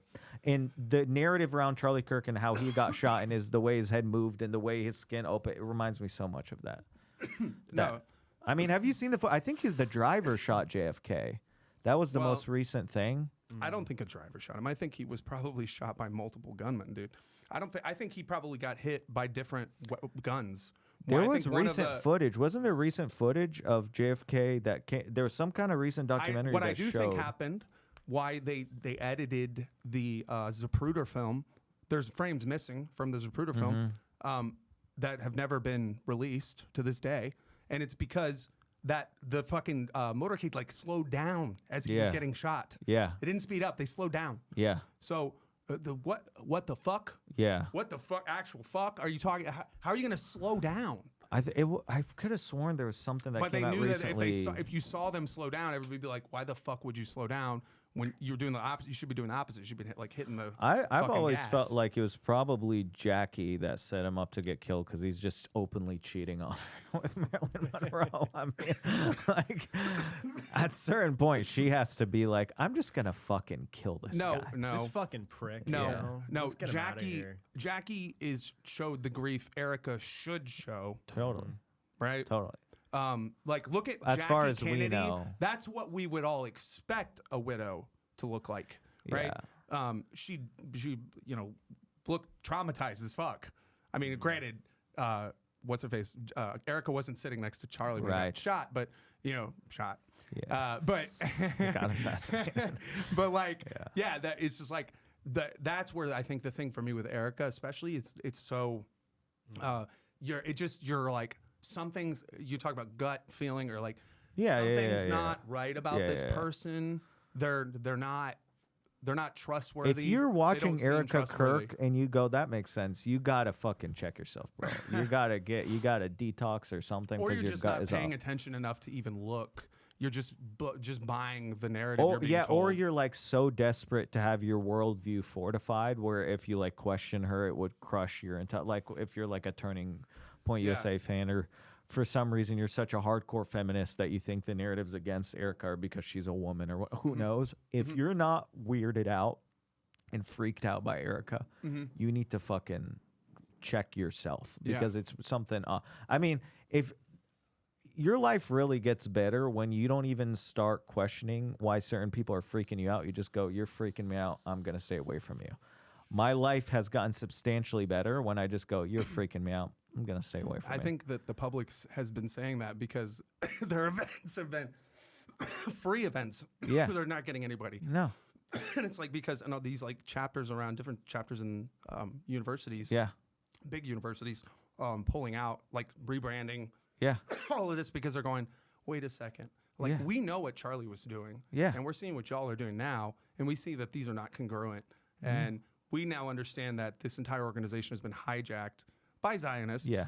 for Zionist agendas. Yeah. And we're not about that. And Yeah. in fact, Charlie Kirk wasn't about that. And he said as much. Yeah. And he made it clear, Yeah. like to people. Here's what I never watched Charlie Kirk. I knew he was a kind of like a I still don't really know much about him other than it seemed like he was being groomed to be the face of the Republican Party to some degree. But what I did know about him is A, he was an exceptional debater, just skills wise. He was very good at debating, and B, he was trying to talk to people. This new chapter of Turning Point USA, whatever the fuck is happening, is not that. It's people masquerading. You know, sometimes you just see people trying to take shortcuts. It's information maintenance. You know, it's yeah, like and it's regurgitation. yeah, There's it's no like, thoughts. We're like it's like the Charlie Kirk was about open dialogue. And this now it's like it's a closed organization of like, no, we just don't ask questions. It's like Yeah. like they should like the fact that Erica's not on board with all of everyone that's like, what the fuck's going on? Like why is the FBI stonewalling the defense right now and not giving them evidence and discovery that they've been asking for? Yeah. Can anybody explain weird. this? You so know? weird. And it's like, and also the timeline of when Tyler was Mirandized. This is recent. Baron Coleman was breaking this. This dude's an attorney, okay? So it's like, it's not just some random Joe Schmo. This dude's legit. And literally, like, there's records like that, apparently that he was Mirandized prior to the Discord messages of him saying, confessing in Discord chat, whatever, about this. Oh, Yeah. So yeah, weird. they took his fucking phone and then that. Yeah. I mean, duh. It's so Duh. weird. And that's the problem with these court cases and a lot of like the bills that get passed and stuff. They're so long and convoluted that you just lose interest. And in this middle of like you losing interest is some giant tidbit like that where you go, what the fuck? And everyone's like, I'm over it. We're bombing another country. I can't follow an 8-month deposition, court case, whatever's going to happen. It's the same thing that they do with these. But I think that this could be one of the most important court cases of our lifetime. Because imagine the world where Lee Harvey Oswald got to stand trial for his crimes. Yeah. What? Didn't he get nerfed immediately? Yeah, 2 days after he got arrested, he got murdered. Jack Ruby in the fucking basement of the fucking police headquarters, bro. Yeah. Like I said, I believe this dude was a patsy the whole time.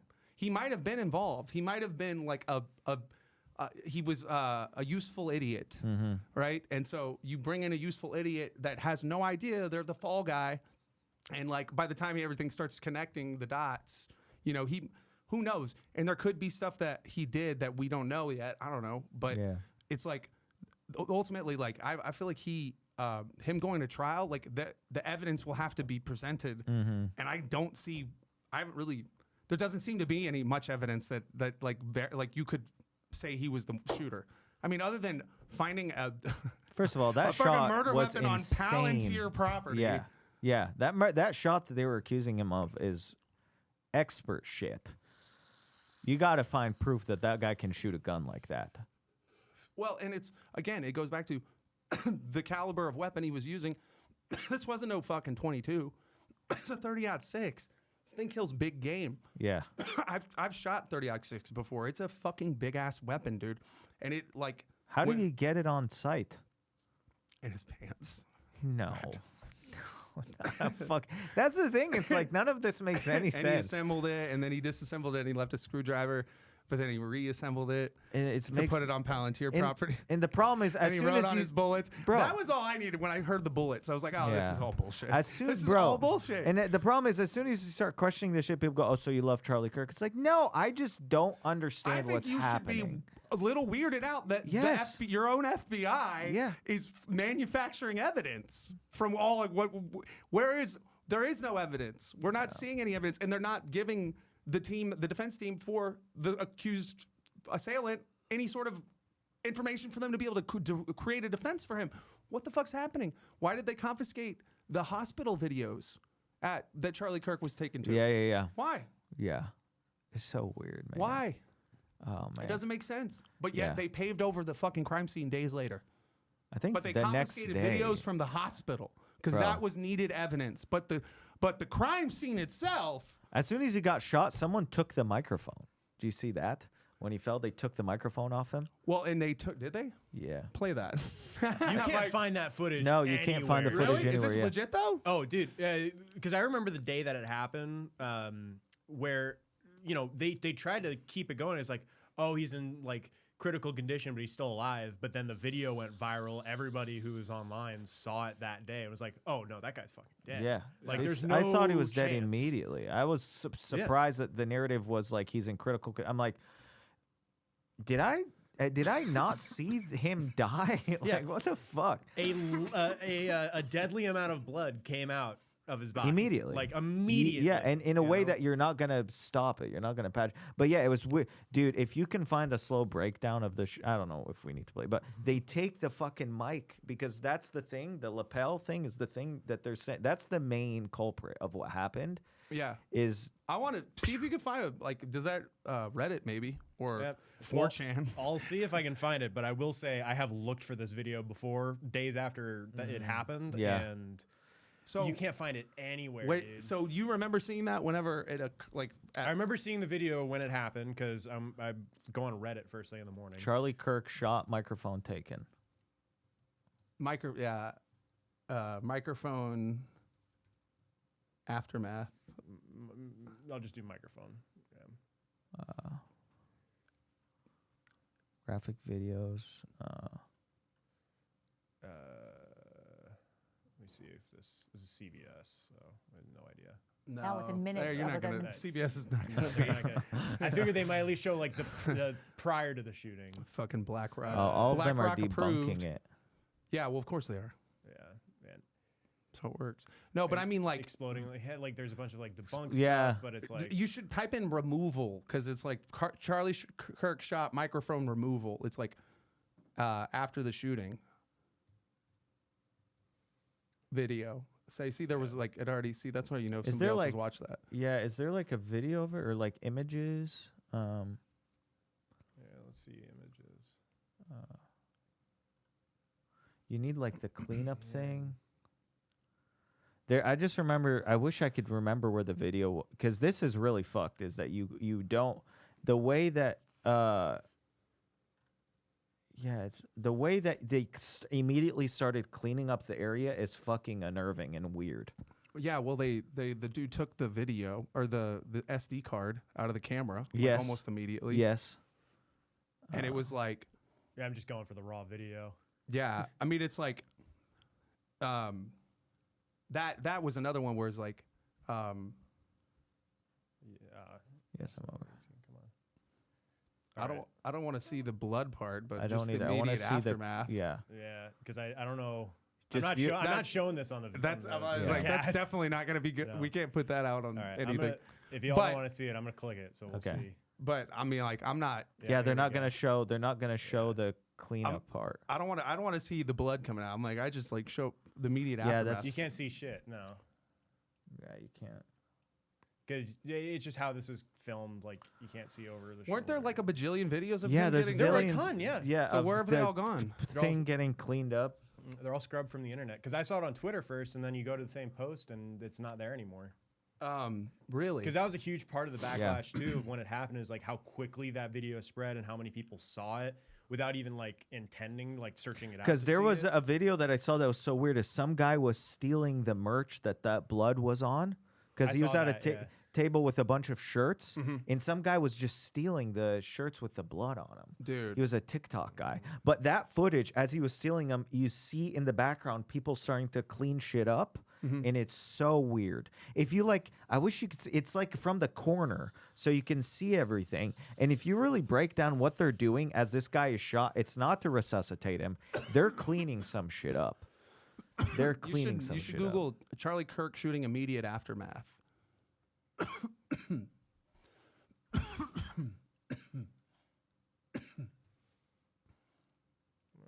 Utah, wow, a .gov thing.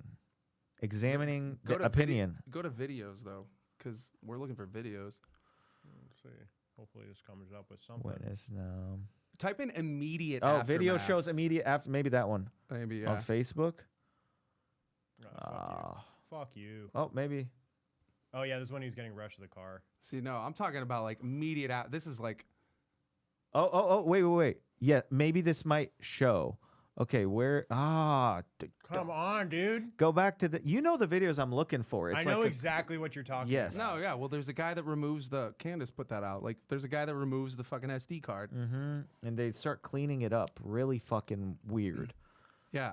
Part of me thinks not thinks, like it's almost obvious they did it in a context where like as soon as it happened, people would get hysteric and just that adds fuel to the fire of confusion.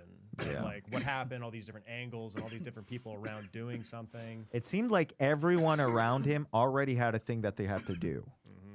Seems like some real Julius Caesar shit. Because I remember one of the conspiracies too was, or like the parts like debunking the idea that Yeah. it was planned was like, oh, he had a security guard like right behind him when he got shot. And if you look at the video, he wasn't right behind him. No. He was off to the side. He wasn't like Yeah. And he gave, in like- harm's way necessarily. He gave this whole number Mm-hmm. something like, you know. But the SD camera removal and that, then they gave that video to Candace, and then this other chick, Nissy, who has a YouTube channel, who's been doing a bunch of stuff.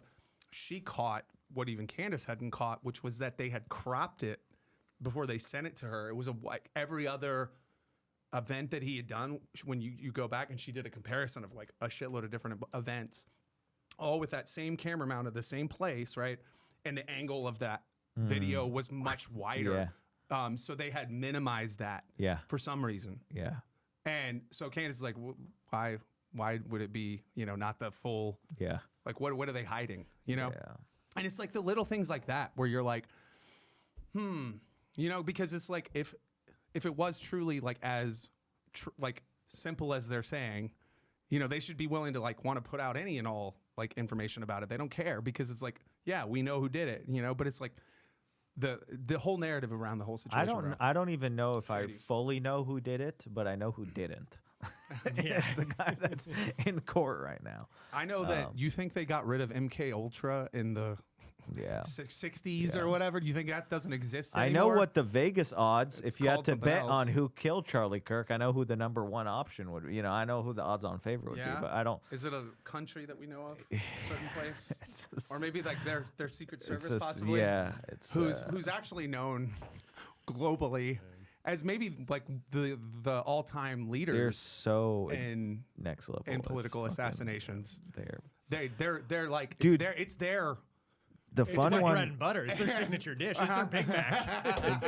The weird one. Did you Dude. see all those ones about Netanyahu maybe being dead? I heard that a little bit. like the replaced I by a heard that a little clone bit. Well, situation I mean, or stand-in? when he was like rumored to be dead, and then videos came out where him being like ordering coffee and then turning around being like, "Hey, what's up, guys? It's me, the alive Benjamin Netanyahu." And you're like, "Is this an AI video? Like, what the fuck is that?" Yeah, the whole is Netanyahu dead. That one, I don't know too much about it, but that's, a fun. That's what's crazy is like with AI now, it's like you almost can't trust anything. No, at you this can't point. trust anything. It's It's anything kind of is crazy. So, dude, I mean, there's plenty of stuff over the last like few years that if you think back, you're like, what was that about? Like, dude, one of my favorite stories that I never even got to really look into is, do you remember when there was the fucking thing in the Miami Mall with the aliens? Do you remember what I'm talking about? No. Type in Miami Mall aliens. Miami Mall aliens.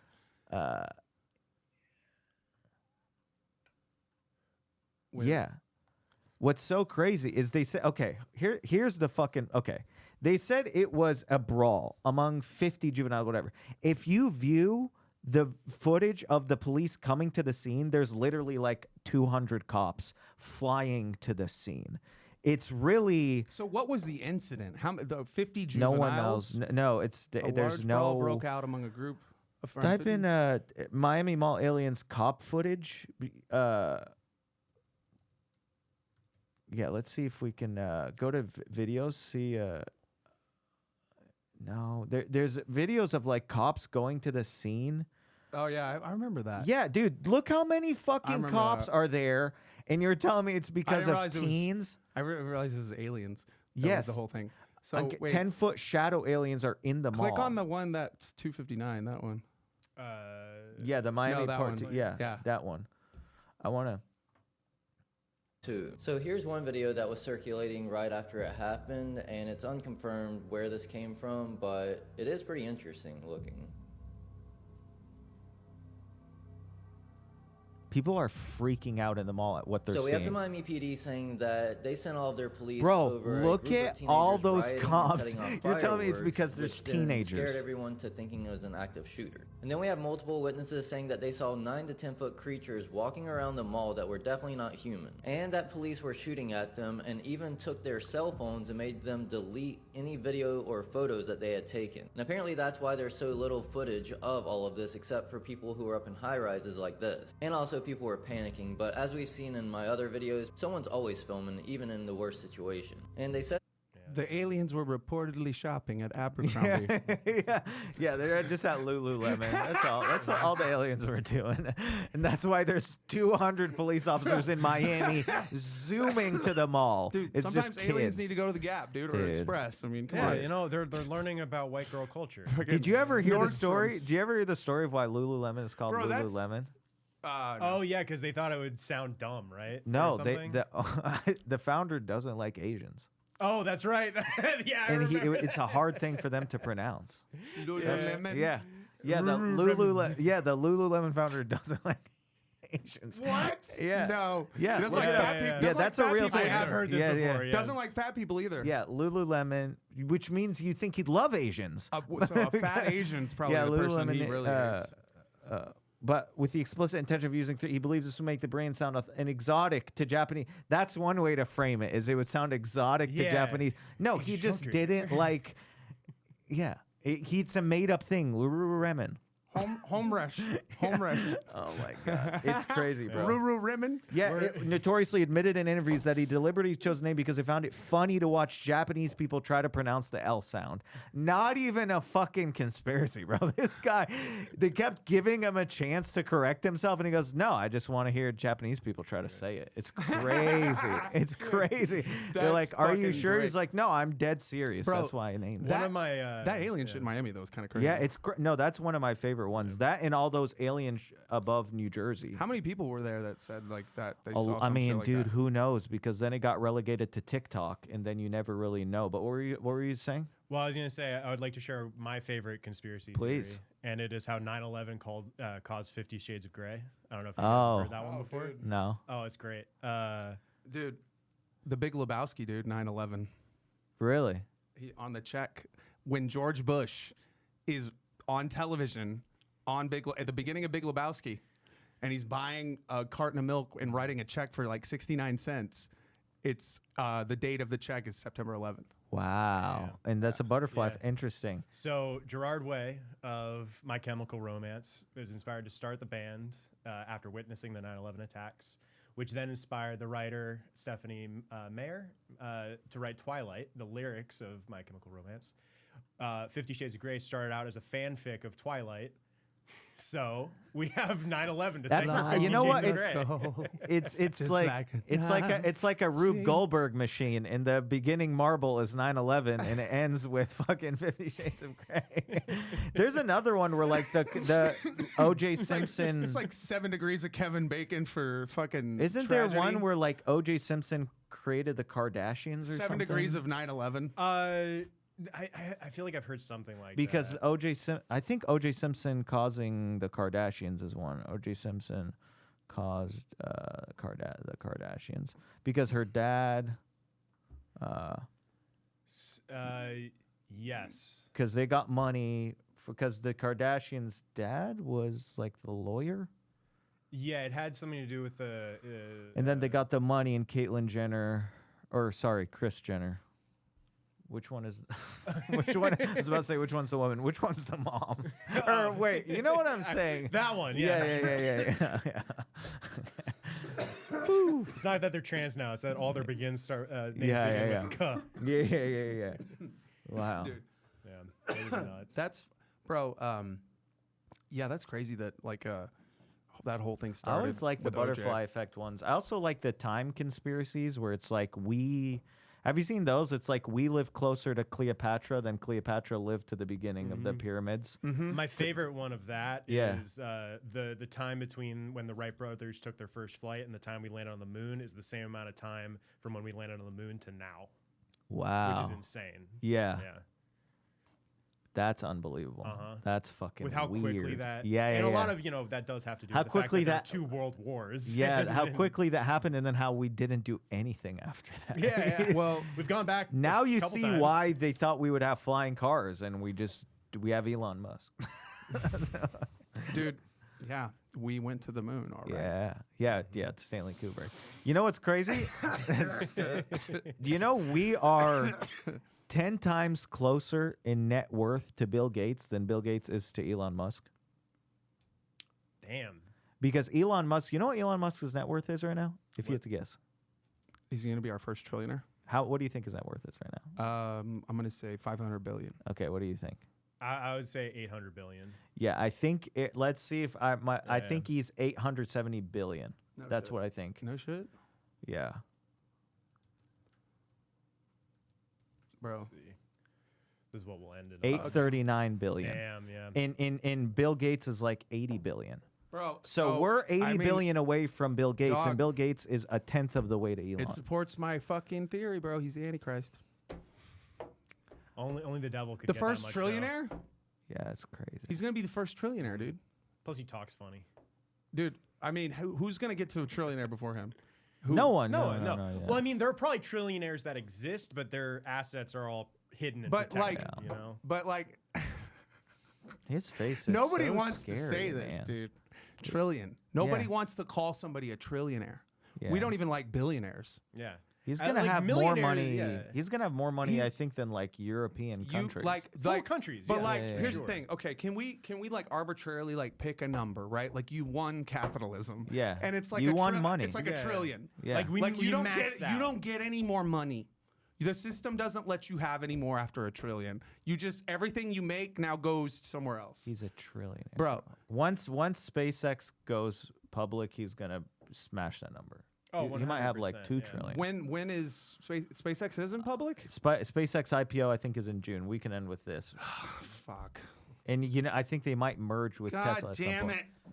It would make sense. And also the fact PayPal's in there as well. Yo, I want to Yeah. see Elon talking to the aliens, dude, and just having He might be an a alien. Neuralink conversation. He might be an alien. That's why he's developing Neuralink. Yeah. Yeah. So he could talk to the aliens. They from- don't from need beyond the Neuralink. They'll stars. just talk to you. It's Yeah, but telepathy. They don't- we need Neuralink. No, we don't. The people that say they've been talked to by telepathy, they didn't have Neuralink.